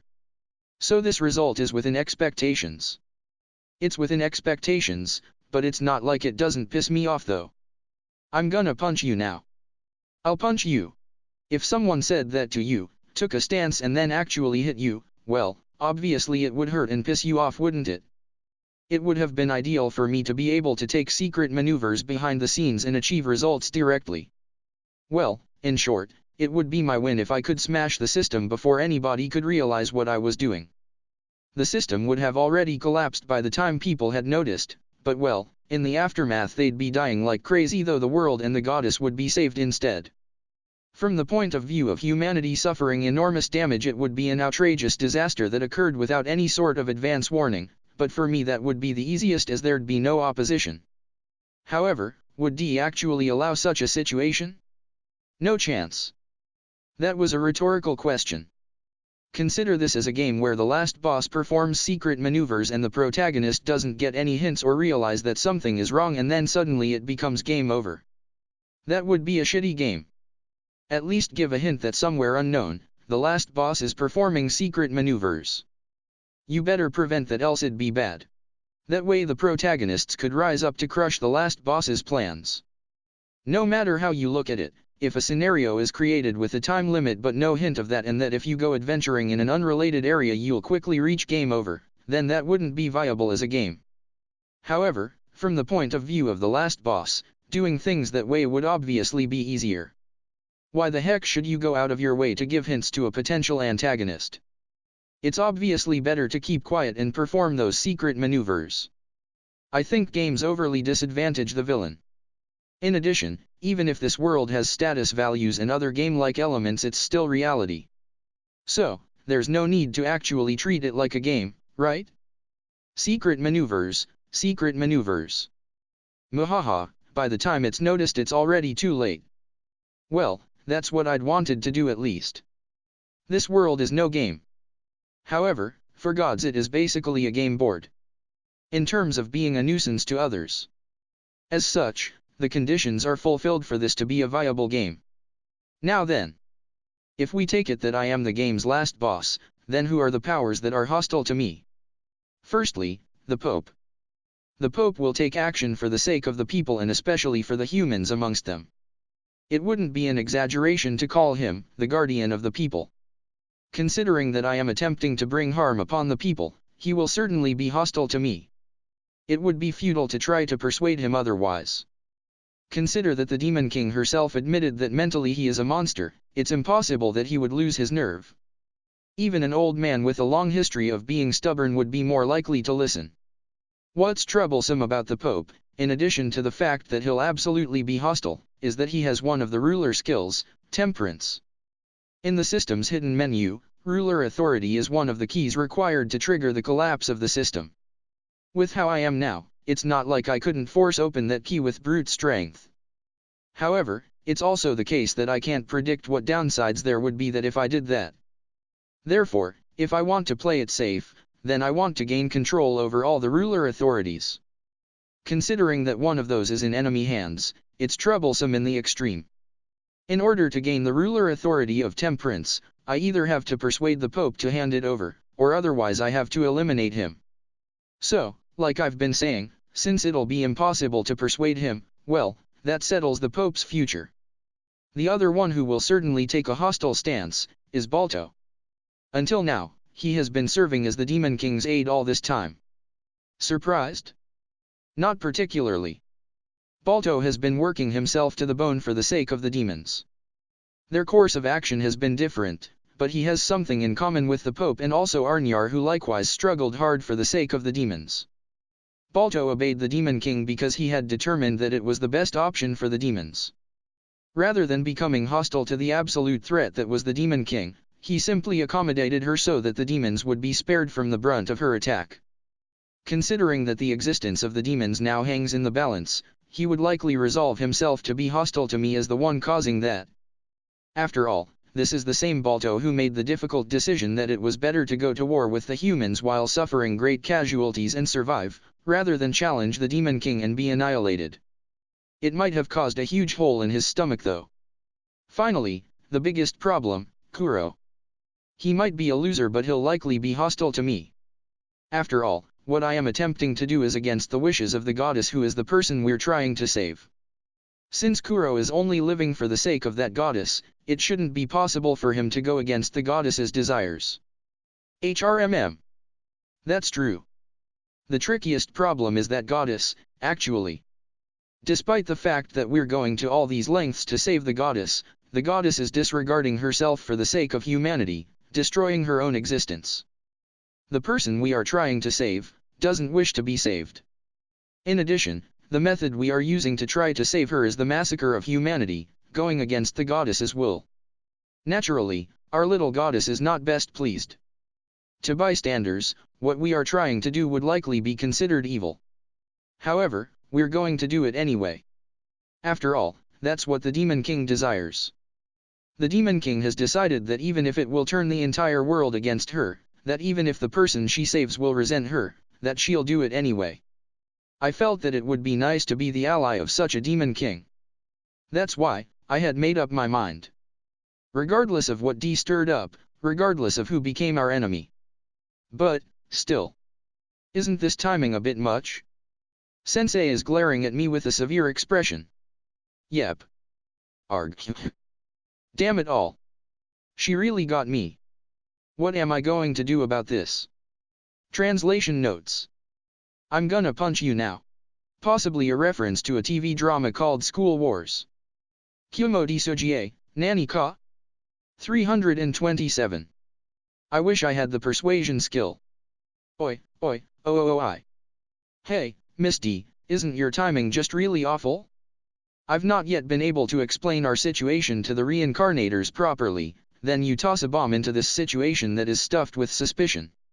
Well, naturally, anyone would be doubtful. If our positions had been revered, I'd be thinking, whoa, this person is bad news. What is the meaning of this? Sensei asks me that with trembling lips. She had been incapacitated until just earlier, so her lips were pallid. Since she is now aware of the hidden true side of the elves, Sensei is on unsteady ground and currently doesn't know what to believe. It wouldn't be surprising if she now doubted all the information that she has heard. My original plan had been to slowly win over Sensei's confidence and have her transfer the ruler authority of charity over to me. So doesn't this mean that a mission which already had a high degree of communication difficulty has gotten even harder?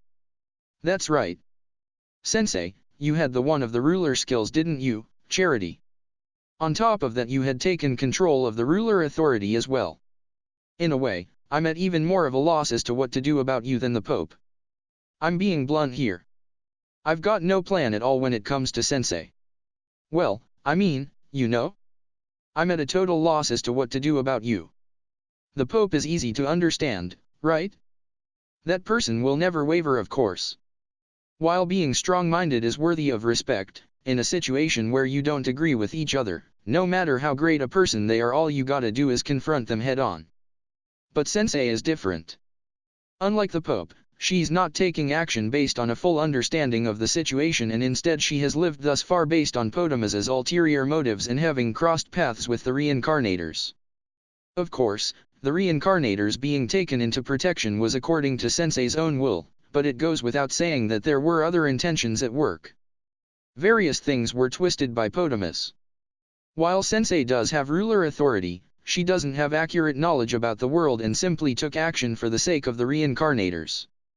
Because of that, when it comes time to explain what is going to happen to the world from now on, frankly I cannot predict how she will react. That's exactly why I had intended to slowly take time to explain things to her and have her hand over the ruler authority. That's all my plan boils down to. In other words, I have no plan for what to do in the current situation. Time for plan B. Ah? There's no such thing. What'll I do? Seriously, what'll I do? Sensei, stay calm. Wakaba-san, you too. There's no rush, but I would like an explanation of the situation though. Kashitani-san works to calm down Sensei, and while it also allows me to compose myself. You're a capable woman, Kashitani-san. That's right. Let's calm down for a while. Firstly, for me to verbally explain everything is impossible. There's no way that someone tongue-tied like me can explain everything from start to finish. Particularly with these momentous yet super complicated circumstances. Thus, the option of verbally explaining it is rejected. I can't do what I can't do. It's human to know when to give up. Okay, I'm not human, but don't mind such trivial details. Rather than getting hung up on what I can't do, it's more efficient to switch course to a different plan. GNN. Without explaining things verbally, is there a way I can communicate the situation without being misunderstood? Ah, there is. I give an additional project to my clones working in another dimension. They promptly carry it out, delivering the finished product here via space transition. I'm now holding a single book in my hands. This book was created by turning my threads into paper. This bookmaking began as a way to convey orders to the Pope or Arnyar, but this technique has been refined so that it's capable of creating a book in an instant. As things are now, I'm confident that this could fill a library within a day, you know. Don't go creating useless techniques. Well, it turned out to be useful in practice though. Sensei and Kashitani-san are surprised to see the book suddenly appear in my hands. Felmina-chan, who has been erasing her presence, is used to this sort of thing and isn't surprised. I hold out the book to Sensei, who nervously accepted it. Should I read this? I nod. Since I created that book in a hurry, things like the information contained within taboo or what I am going to do from now on are written out without concealing anything. That's because I think that if I made a poor attempt at glossing over things, then it would likely just cause trouble in the future. Will Sensei now cooperate with me, or perhaps reject me? I won't be able to find that out without lifting the lid on this information. However, whatever happens, that is Sensei's choice. I will respect her decision. In addition, if she decides to stand in my way, then I better resolve myself for the worst. Sensei's gaze switches back and forth between the book and myself. However, once she realizes that I'm not about to show any other reaction, she made up her mind to open the book and began to read. It will take some time for Sensei to finish reading, but I'll wait here until then. Snap, suddenly that dull sound resounded from inside of me. I lose all the strength in my body, but the hand grasping my neck doesn't allow me to fall down. The hand that had suddenly appeared behind me had seized my neck and smashed the bones. As if it was somebody else's problem, I realized the situation. I've no doubt that wasn't enough to kill you. I hear a voice from behind me. It's a voice that I've heard before. Or rather, there's only one person on this planet that I'm aware of who is capable of doing this. I'm violently pulled backwards by my seized neck. Since my neck, or to be precise the part of my body that transmits instructions from my brain to my body has been destroyed, I'm currently unable to resist that. I might be a god, but if my flesh is destroyed, then that's enough to be real damage. Since I'm a newbie god, that's all the more prominent. My focus might have been on Sensei, but to think I actually received a surprise attack. Perhaps I've gotten rusty without realizing it. I'm dragged backwards, then tossed to the side. However, the place where I fall is not the treehouse in the elf village that I was just in, but onto a road in a modern-looking town that I've never seen before. Space transition. Or rather, I guess this is not somewhere in the real world, but a zone created in another dimension. While quickly performing recovery on my injured neck, on looking up I saw the expected man with jet black armor that fits him like clothes. Administrator, Kuro, Jayuri Destodes. Do you remember what I told you before? Kuro asks me that while looking down on me. Even if you say that, I don't know what time you're referring to, you know. If you attempt to do something irreconcilable with my beliefs, then I will surely stand in your way. There's no way that my thoughts reached him, but Kuro repeated what he had said back then without pause. That was what Kuro had said to me when he came visiting right after I had left the Elro Great Labyrinth. It seems that time has come. Saying so, Kuro takes a stance. No. Excuse me, but isn't this development a bit too fast? This development wasn't within my expectations. This and everything is D's fault. Damn you, D. Translation notes. Jayuri is referring back to chapter 153 with his line, though I've changed the wording. Kumo Desu, Nani ka? 328. To put it in black and white. Well, I knew something like this would probably happen eventually. At the end of the day, we each have our differences in what we are giving top priority to. The Demon King and I prioritize the goddess's existence. Kuro and the goddess prioritize the goddess's will. We are disregarding the goddess's will in order to save the goddess's existence. Kuro and the goddess are willing to allow the goddess's existence to vanish in order to respect the goddess's will. So long as those things are in opposition, then it's inevitable that we will clash. But enough already. Even so, I think this is rather cruel. I roll to the side to avoid Kuro's leg that he was swinging down to try to smash me. Thud. That loud sound was Kuro's leg caving into the ground where I had been until a moment ago. The perfectly level ground is cracked. Don't look at that lightly merely because the ground wasn't smashed into smithereens. This is a fake world created by Kuro. If you think that the normal laws of physics apply, then you'll be in for a world of hurt. Most likely, if that had hit me, then all the bones in my body would have been smashed. While rolling to the side, I spring myself up by pushing my hands against the ground. The bones in my neck are healed. But, stop attacking me already. I somehow avoid Kuro's fist that's approaching my face by bending the top of my body backwards. Ina Bauer. Or maybe the Matrix. I continue leaning backwards and make a bridge by touching my hands to the ground. I scarper by using the running style from The Exorcist. Gross. As if I care about such things now. Excuse me, Mr. Kuro, aren't you rather lacking in leniency here? Starting from a surprise attack to pulling me into your domain, followed by aggressive attacks that don't allow me to recover. This is not how a higher-ranked person should act like. If you're a higher-ranked person, then act with self-conceit like a certain Goldie. You're not a mere king but a god, right? While I'm legging it away, Kuro catches up to me in an instant and kicks me in the back, flinging me up into the air. Gah-wah. I heard a sound that human bodies just aren't meant to make. This is starting to be no laughing matter, you know. With my limbs stretched out after being kicked up into the air, Kuro punches at my body.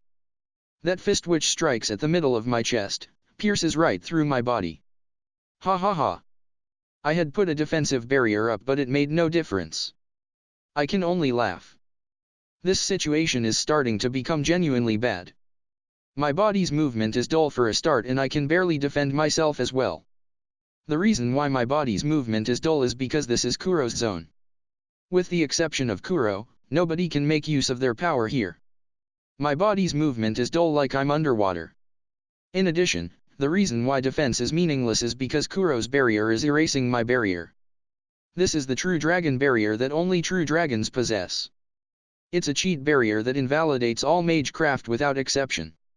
You can use it for defense by invalidating attacks, and you can use it for offense by invalidating the opponent's defense like just now.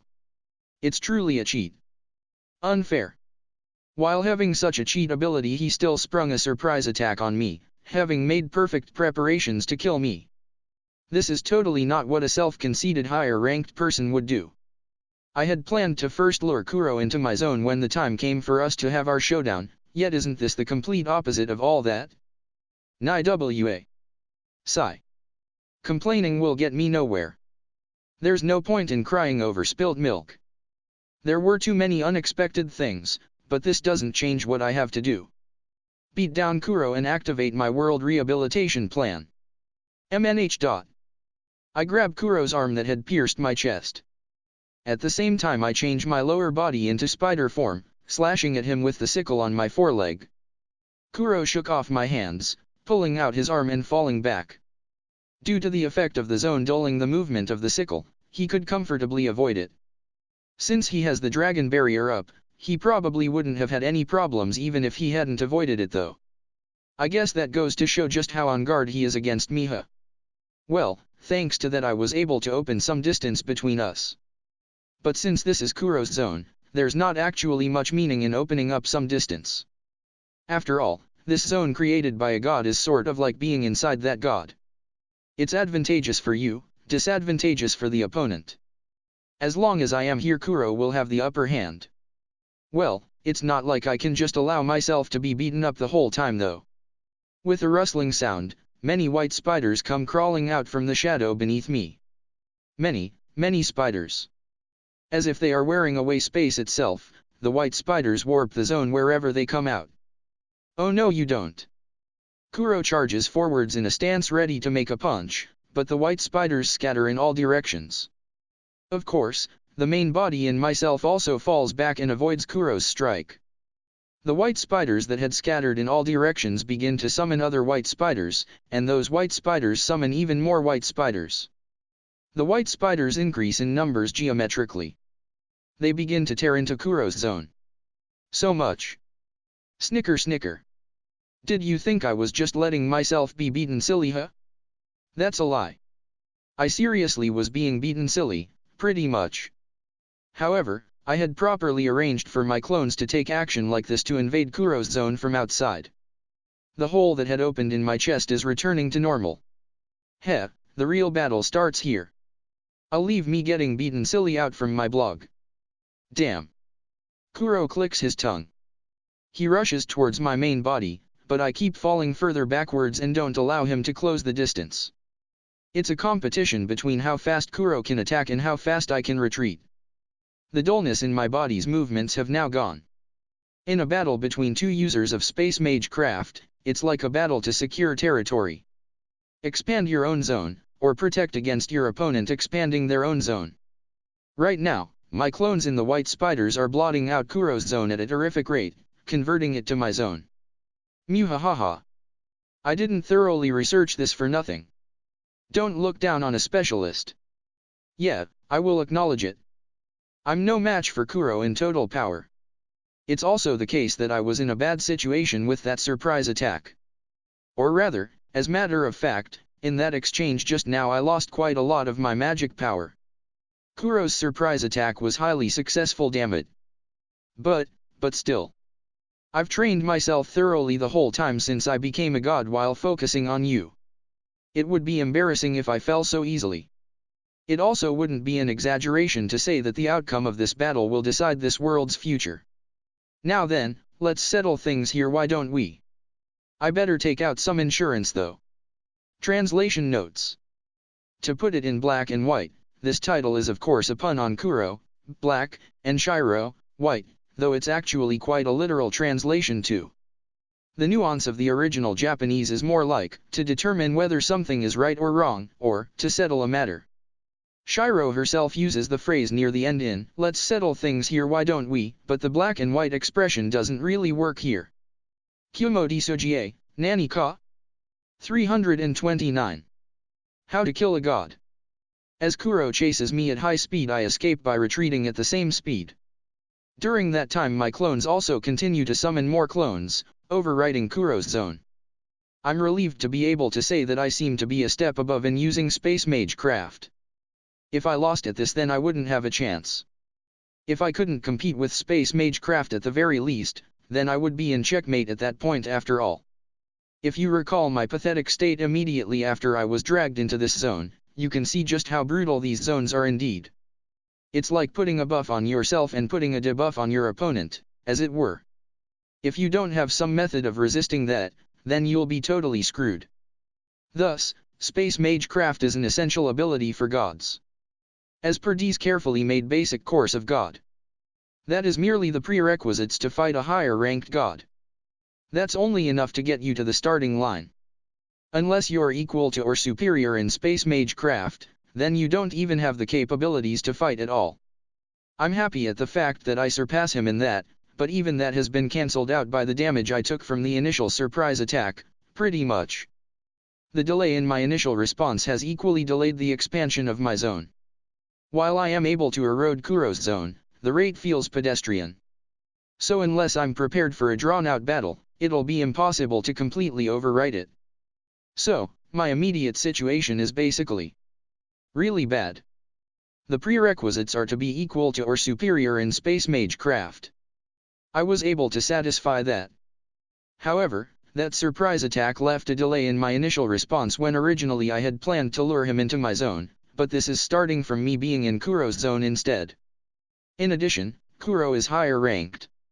In order for someone lower ranked like me to beat Kuro, I absolutely must use my field to maneuver myself into an advantageous position. Because I haven't achieved that, I'm in deep shit. Ugh. The threads that had been spread out between the many buildings here wrap around Kuro's body. This is a spider web that my clones had prepared beforehand. Of course, it's nothing like a normal web. This thread contains Space Mage Craft, making it almost impossible to sever physically. Once you're caught in this, you cannot escape. Or at least, that's how it's supposed to go. Kuro casually swings his arm. That's all it takes for the threads I take pride in to snap, annihilating the web. That damn cheat barrier. My threads are made by Magecraft. In other words, by totally eliminating all Magecraft without exception, it doesn't work on Kuro's dragon barrier. I knew all that, but does this mean I won't get to show the amusing spectacle of a god strung up and immobilized by my threads then? Okay, fine. Well, I had somewhat hoped to be able to do that, more or less, but my main reason was to buy some time though. During the tiny pause while Kuro was distracted by my threads, I gained some further distance between us. For now I'll somehow play for time, giving priority to overriding Kuro's zone with my zone. It won't be too late to go on the counter-attack afterwards. Or rather, I can't until then. My hand has too few cards that I can play. This would be probably considered too pitiful a hand to use to claim to be a god. All I have is Space Mage Craft, my clones and my evil eyes. Just that. Use Magecraft to create my own zone, trap them in my home and shower them with countless evil eyes from my clones simultaneously. You could say that this is pretty much the only attack method that I have available. You could also say that in the brief time that I had to prepare, that this method was the only one that I was able to develop that is capable of contending with a real god. Currently, my clones are putting everything into the construction of my home. Since I have just one type of attack, if that can be countered, then I would no longer have any chance of winning. I'd like to believe that it can't be countered so easily, but it's definitely not impossible. This is why I didn't want to show this if possible, back when I was fighting with Potamus's weapons. Going by Kuro's actions, he doesn't have a countermeasure for my evil eyes. While that does give me some peace of mind, that's also why he began with a surprise attack in order to gain an early advantage as well. Yep. Simple but super effective. Thanks to that, my home and my evil eyes have been blocked and I've been forced onto the defensive. However, looking at it from another perspective, this means that I should somehow be able to overturn the unfavorable situation that I've been placed into.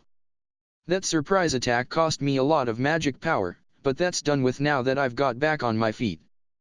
To be honest, considering that I had resigned myself to the possibility that in the worst case one strike might kill me instantly, being done with it while having taken only that much damage is stroke of luck. Kuro's offensive abilities aren't higher than I thought. Considering that he's attempting to draw closer, it seems unlikely that he's good at long-distance attacks. He has the dragon barrier as well, so it seems that Kuro is a god specialized in defense. Gods are absurd beings. After all, even if you injure them they can simply recover in an instant. My body that Kuro injured has already completely returned to normal. It's incredibly difficult to deal with a god purely with physical means. You can smash their heart or cut off their head, but they'll soon recover back to normal after all. Of course, if you are able to cut their head off, even a god will lose the ability to think for a moment. However, since they would have prepared for such things in advance, it's simple enough for them to automatically recover. Even I have prepared for that, so of course those who call themselves gods would definitely have prepared for such things. There's many different methods available to defeat such a god. These fall into two main categories. To wear them down and to break their soul. The two examples I know of to break the soul are heresy attack and abyss magic. Casually included ways to defeat a god. I'm neither excited or attracted by that. What the fuck is that person doing? So anyway, those methods are too high level for me and I can't use them. Casually lets people who aren't even gods use them. I'm neither excited or attracted by that. What the fuck is that person doing? This is important, so I'm saying it twice. The soul is the very nucleus of living beings. Even a god can't survive their soul being broken. Or rather, the soul is like the main body of a god anyway. According to the basic course of God, this is how battles between gods typically go. Possess methods to break the soul and methods to defend against that. Determine a good way to strike the opponent, then wait for a good moment to use it. Something like that. But, I can't even do that. Since I pretty much became a god by using a trick, there's none worse than me. So in short, the methods I can use are from the other category. To wear them down. To wear what down, you ask? Their energy. Energy is what powers gods. If you consider the soul to be like the heart for a god, then energy is like their blood. They use that to perform various miracles. Being able to regenerate their body instantly from damage, for example, is by using energy. If they exhaust their energy, then of course they can no longer do that. In short, they die. Through my evil eyes, I'm specialized in stealing that energy. As if I had injected them with poison, the opponent slowly becomes worn down. But you know, this method has a problem. Which is this: gods are a bunch who have a vast amount of energy stored up, right? And so, it means I gotta drain all that energy, right? That's gonna take forever, right? That's how it is. This method of wearing them down takes a load of time. On top of that, Kuro has the dragon barrier. While I doubt he can completely defend against my evil eyes, the rate at which he's worn down will get slower no matter what. On top of that, I'm having a hard enough time just with constructing my home in preparation for that. Neither Kuro or I have the firepower to take out the other in an instant. Thus, we can deduce the following conclusion. We're plunging into a super drawn-out battle. Our fight is just beginning. Translation notes. D's carefully made basic course of God, this is referring to Chapter 202. Our fight is just beginning. Possibly a reference to Attack on Titan, though this phrase is quite generic too, and has sometimes been used to close out a series that has been terminated early. On a minor note, I've decided to capitalize Space Mage Craft, as this should be more consistent and improve readability. Kumo Desu, Nani ka? 330. It might be plain to describe, but actually doing it is really hard. I'm chased. I run away. I use obstructions. Yep. This is repeating. What? Wada yeah, mean the depiction stinks. You can say it all you want, but I can't do anything about it anyway. There's not really anything worth talking about, okay. Fine, there are some changes that come with the passage of time. Moment by moment my clones encroach onto Kuro's zone, so little by little their influence strengthens. On top of that, as Kuro is also obstructing that, the rate of progress is at a tortoise pace. Of course Kuro knows that if his zone is completely overwritten then it'll be bad for him, so he's using the power of his zone to slow the movements of my clones. It's really plain, but this is still a proper fight. I just can't describe it properly.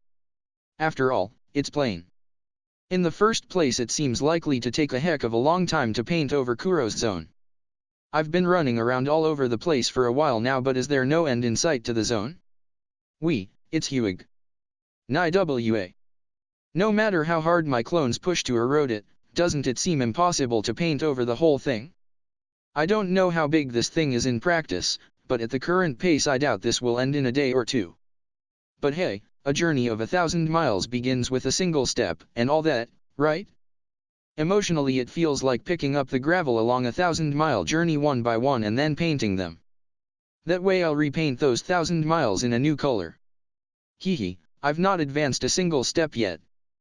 But anyway, while it might look like a plain battle visually, I'm actually super serious about doing it, okay? Look, consider a marathon or similar. From the viewer's perspective it's just a contest about running on and on, yeah? But, for the athletes themselves they're basically having to keep running through an awful lot of pain. This is the same. It might seem plain, but I'm seriously battling with my life on the line here, so don't call it plain. I can't help it seeming to be plain and it taking a long time, but this is a life and death situation for me, you jerk. Aw man, seriously. This sure is taking a long time. Just how many days is it going to take to reach a damn conclusion, I wonder? If it goes badly, maybe a month. It won't take a whole year, surely. Or rather, this taking a long time is actually worse for Kuro anyway. I don't know how much of my plan has been figured out by Kuro, but the longer this takes the more advantageous it is for me. At any rate, while this is going on I'm still continuing with hacking the system after all. With enough time I will be able to gain complete control over the system, upon which I'll immediately collapse the system, using the energy that the system was preserving to then regenerate this planet and release the goddess. In doing so, skills and status values will be stripped from the people. The more skills they have and the higher their status values, the greater the burden it will be on them, and because their souls have been weakened due to multiple reincarnations they won't be able to withstand that, so they'll die. In the worst case their souls will also be extinguished. In my forecasts, including the chaos caused by the system collapsing, the number of people who will survive is half what it is now in the best case. The worst case? 0, naturally. Well, see, it's like that. Well, basically, the surviving people surely won't be dumb enough to do something stupid in a situation like that, hopefully. At any rate, I've put a filter on the reincarnators such that they'll survive, and I plan to make sure that they won't be affected by the aftermath of the system collapsing at least. Plus there's others who've helped me that I'll put through the same treatment, so there shouldn't be a situation where there's no survivors. If it still ends up with 0 left, That would only be because after the system collapses everyone sits around nonchalantly doing nothing, right? If they go that far, it's not my problem. I won't babysit them to that extent.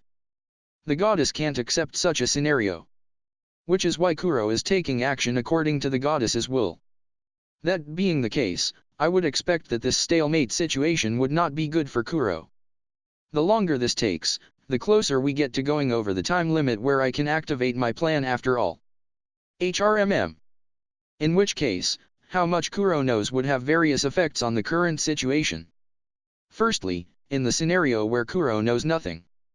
That's totally to my advantage. After all, it means I can simply keep things as they are until Kuro runs out of time. By the time Kuro will have noticed, that ship would have already sailed. Whether I win or lose, by the time we return everything would be over, the end. Secondly, in the scenario where Kuro knows there's a time limit, we can split this scenario into two alternatives. The first alternative is one where he's waiting for an opportunity. Perhaps he has concealed some kind of killer technique that is capable of defeating me and is preparing to activate it. Or otherwise, he's playing for time like me. This alternative wouldn't be a particularly welcome situation for me, as it would mean that one way or another he is advancing some strategy that I cannot detect and is bad for me. That being said, if he has some kind of killer technique that's capable of killing me, then he should have used it first during the surprise attack, so if he's still playing for time then I don't have the slightest idea what he's using that time for. After all, I want to play for time as well. HRMMMM. I don't know. The second alternative is, well, I rather doubt it, but one where Kuro genuinely is at a loss at how to go on the offensive. Perhaps he is aware that the more time that passes the more advantageous it is for me. However, he's not able to attack. Something like that. Well, surely not. After all, Kuro is far higher ranked than me after all. That's surely more unlikely than how things are now, where I've been able to recover from the surprise attack by a rather unbelievable amount. Just what the heck are you planning? I'm scared because I can't figure it out. Seriously, what are you planning? In what kind of situation would it be an advantage for Kuro to play for time? Nobody on Kuro's side should be able to exceed my expectations. In which case, is there someone on Kuro's side that I'm not aware of? Even then, I can't imagine that being the case though. Have I overlooked something? Unlikely. In that case, what is Kuro aiming for?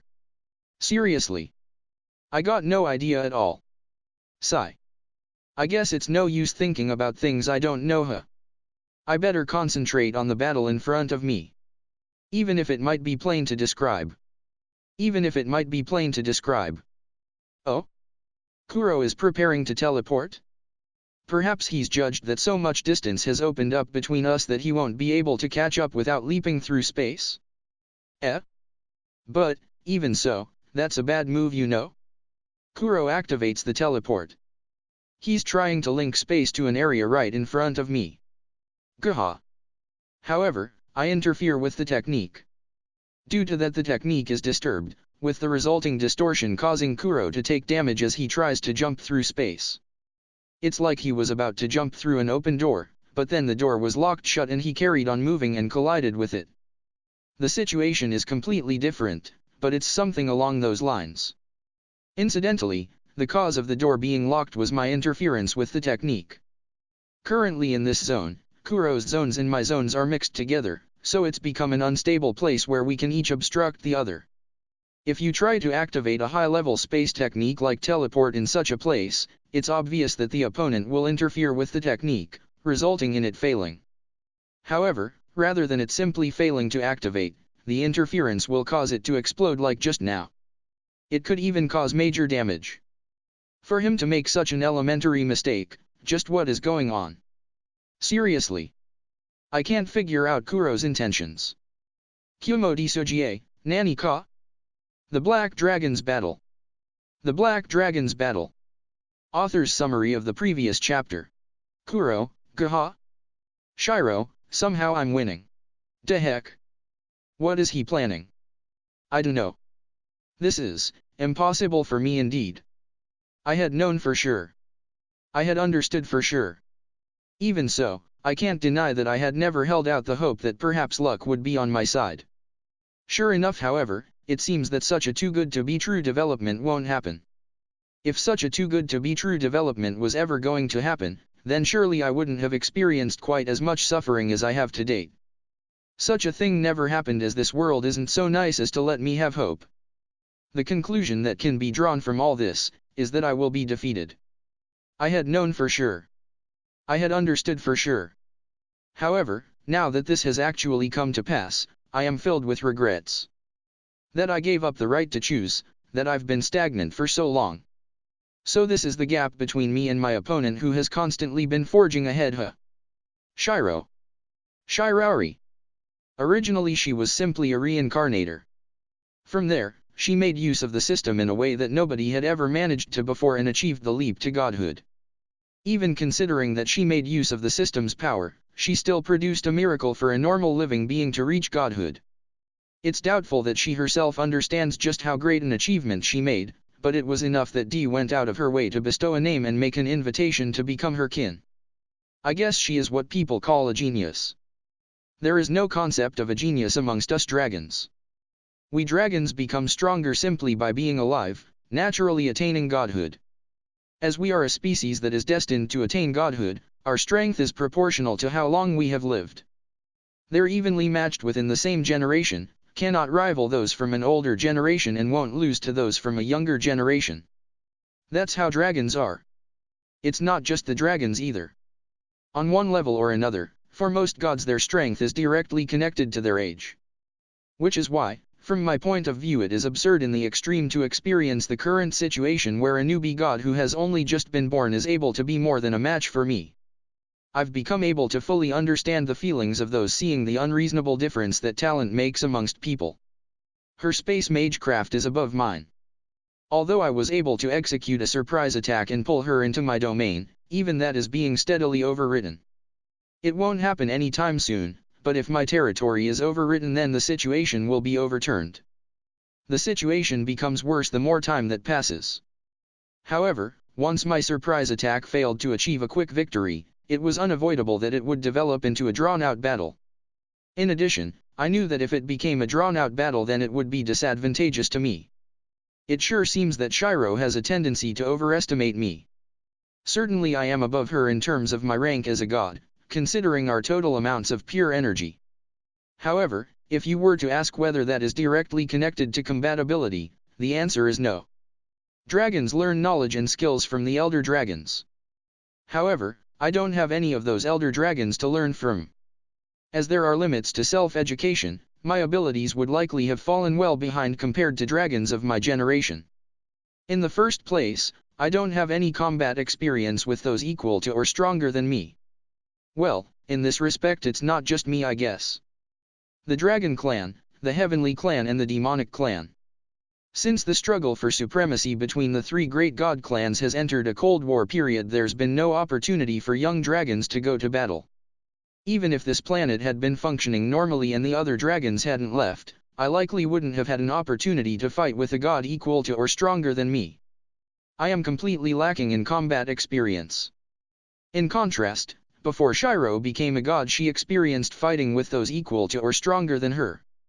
As a god, this is likely the first time she has fought with another god, but even so she has survived while experiencing fights to the bitter end. That makes a big difference. And more than anything, I am not in top form. The biggest reason why Shiro is overestimating me is likely because she is looking at my maximum energy capacity. From Shiro's point of view, I'm sure that would seem to be enormous. I haven't been living all this time nothing either. For dragons, their rank as a god is tied to how long they've lived. In that regard, I'm a somewhat powerful god. Like when looking up at a huge container in the sky from nearby, she is misunderstanding my strength. Humph. I'm a laughing stock. It's certainly the case, very much so, that if I had stored up the maximum amount of energy that my body could contain, then I would surely be able to achieve victory without even having to take into consideration my lack of combat experience. However, I would never have just left such energy lying around. If I had any such energy available, I would have obviously have used it all to help regenerate this planet, right? Indeed. I've spent almost all of my energy on regenerating this planet. I put aside some for contingencies, leaving just a small amount of power. Everything has been for the sake of liberating Surreal even little bit sooner. All that's here is the leftover remains of the god Jayuri Destotes. It's not like I had weakened to the extent that I'd have ever lost to the likes of Potamus, but having said that I don't have the power left to beat a god of the same rank as me.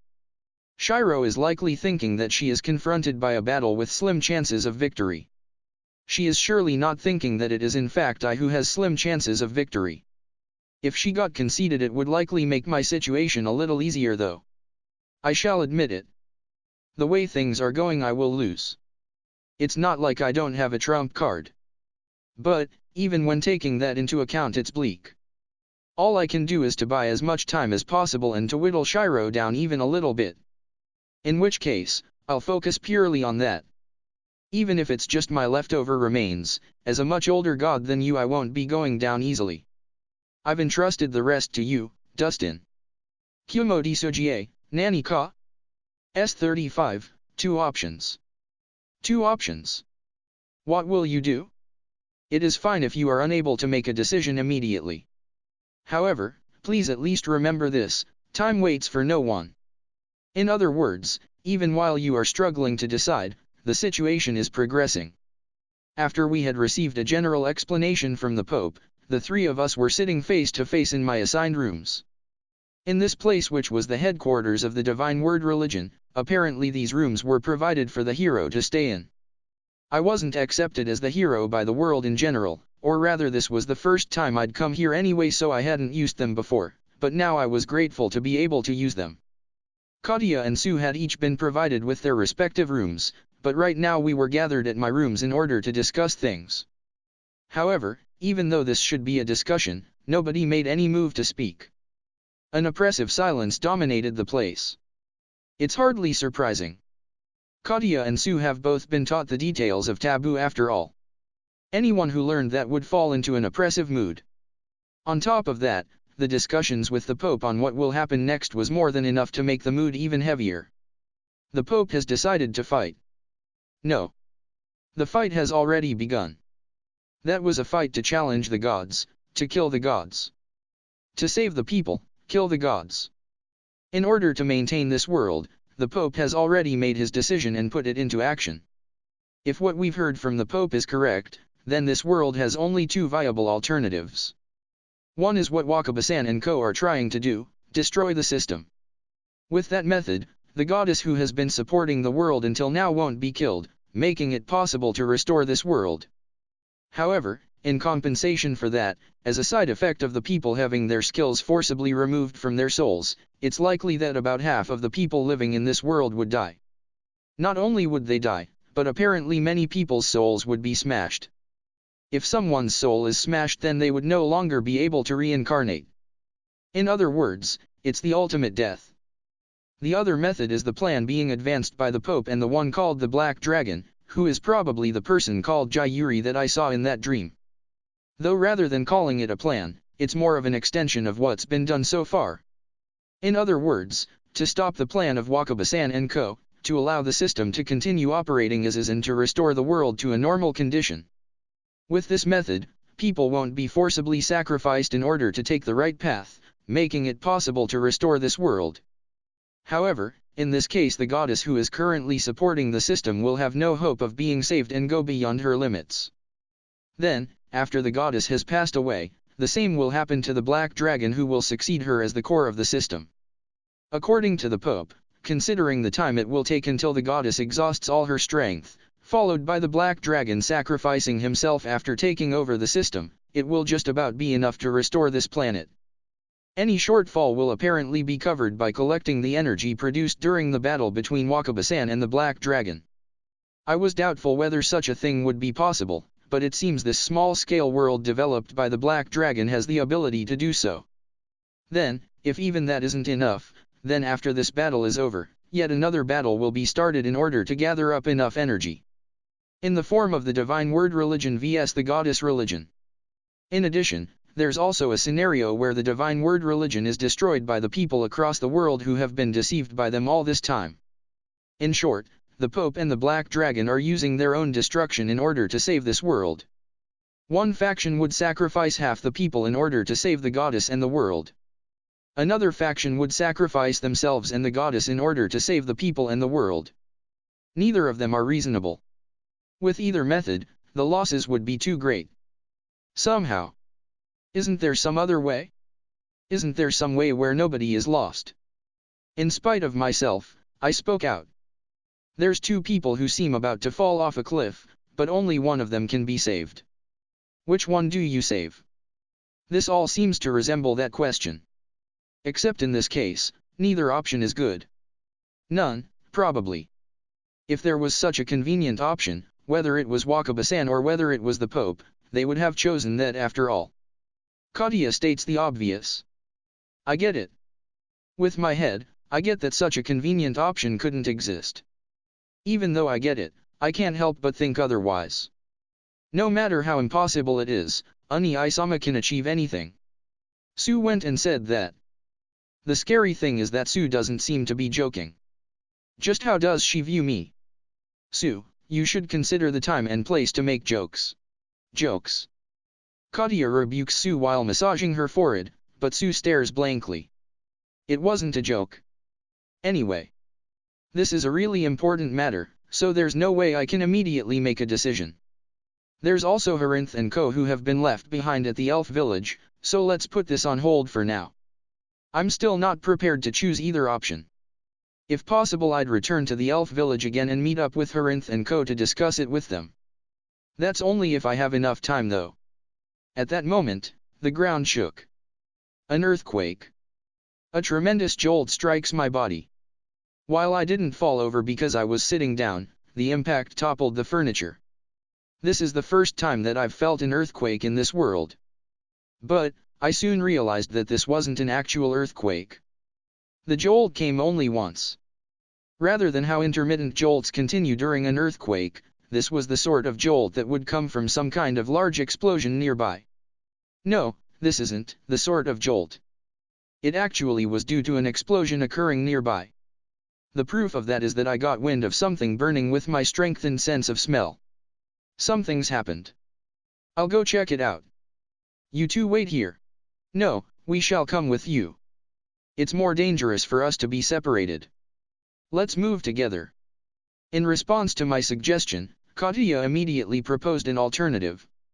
However, since we don't know what has happened, it might be safer for us to move together. Got it. Let's go. We left the room, and began to run in the direction of the smell. I could tell where to head for without having to think about it. The reason being is that violent explosions continued to occur. What the heck has happened? What is going on? The questions are never ending, but for it to occur with this timing, it's highly unlikely to be unrelated to the battle between the Pope's side and Wakaba-san's side. On arriving at the place where the explosions were occurring, there was a half-naked large man and a girl in maid clothes facing off against each other. Beyond them was the Pope, a woman who seemed to be trying to protect him, and a person whose gender couldn't be distinguished from the face or clothing. Looking at the situation, the girl in maid clothes was an assailant, and it seems that the half-naked large man had come to face her. The hero. Leave so that you don't get caught up in this. That large man gave us that warning. Perhaps taking advantage of the opening made by him talking to us, the maid girl sprung forwards. However, the flames that sprung forth from the large man obstructed her. Even though we were some distance from it, the heat from the flames was terrible. Just when I thought that the maid girl wouldn't get off lightly from taking a direct hit, she had suddenly moved far from the large man before I had noticed. My eyes couldn't follow her at all. Status. Affinity. I am superior in both. Even if by some miracle you can break past me, there are still 2 more ancient dragons here. You're checked. The large man pointed that out to the maid girl. I somehow felt pity in those words. The maid girl silently began to activate magic. It was magic of the dark type. However, the invocation speed was unreal. Before I could blink an eye, a great number of magic shots were invoked, and rushed towards the large man. How boring. They were slapped away by the androgynous person who had been at the Pope's side until just now. As if swatting away some bugs, that's how easily those countless magics were erased. It's not like the maid girl's magic was weak. On the contrary, that magic was incredibly powerful. One shot of magic that wasn't erased by the androgynous person carried on its course and caused massive destruction to the building. Damn. It's going to collapse. Just one short. With just that one shot of magic, the building started to collapse. With all the cumulative great explosions that shook the building, with just the aftermath of the battle, the building had been pushed beyond its limits. Near. Take Dustin and leave. While I might be next in rank in Earth, I am far from being suitable as an escort. While listing some complaints, the woman carried the Pope away on her shoulder. Hero party, you should also leave now. We shall eliminate this. The genderless person and the large man said that while looking towards us. These people are allies, I guess? Since they protected the Pope, they should be in the Pope's faction. Then, the hostile-seeming maid girl is in Wakabasan's faction, I guess? You were AEL, right? 2 vs 1. It goes against my principles, but if we don't eliminate you here you might become an obstacle. Don't think badly of me. The large man took a step towards the maid girl. However, before he even did that the maid girl turned around, then escaped. As if I'll let you escape. The large man chased after her, and the genderless person also followed after him. What should we, do then? Shun. It's collapsing. Let's just get away from here. Ah, yeah. Katia pulled on my sleeve and I came to my senses. There's nothing we can do here. Besides that, if we don't get away now, we'll just get buried. Run. We ran away from the building that was beginning to collapse. I am glad to see that you are safe. On escaping, we were met by the Pope who had left first. Although it was the Pope who was being attacked, he still had the same gentle expression on his face. Seeing that expression really brought home the enigmatic depths in the Pope. In that battle just now, I couldn't do anything except look on in a daze. The fight has already begun. It has developed a bit faster than I was expecting though. The Pope murmured that while gazing at the collapsed building. I thought that I would have a bit more time to think. However, it seems that's not the case. At this very moment, the world is starting to move. In addition, I became fully aware of this just now. I am weak. We couldn't do anything in that fight except to watch. If I'd tried to interfere back there, with my strength I wouldn't have been able to do anything. It was such an intense fight that just the aftermath was enough to destroy the building. With my power, there's no way I could have contended with that maid girl or that large man. I'm fully aware, I am weak. I don't have some kind of power that can change the world. Somehow, somewhere, isn't there some other way, huh? Even for those incredibly strong people, they are still being forced to make a choice where they have to sacrifice someone. How incredibly conceited of me to think that someone far weaker like me could do something. There's two options. Just two. There's nothing else to choose from. That is the reality in front of me. Author's comments. Maid girl, first appeared in the second informal conference. The puppet Terratect, AEL. Half-naked large man, first appearance. Genderless person, first appearance. Woman who protected the Pope, first appearance in the web novel. Translation notes. In case it wasn't obvious, the first spoken line is more of a flashback line from the Pope that Shun, Katia, and Sue were pondering over later. I added to and changed the first line of narration a little to make it a bit clearer. The woman who protected the Pope was referred to as Nier. In the light novel version, Nier is a level 95 ice dragon. She's a sort of replacement for the ice dragon that Wrath fights on the Magic Mountains and first appears in the 8th volume. She speaks with an old accent.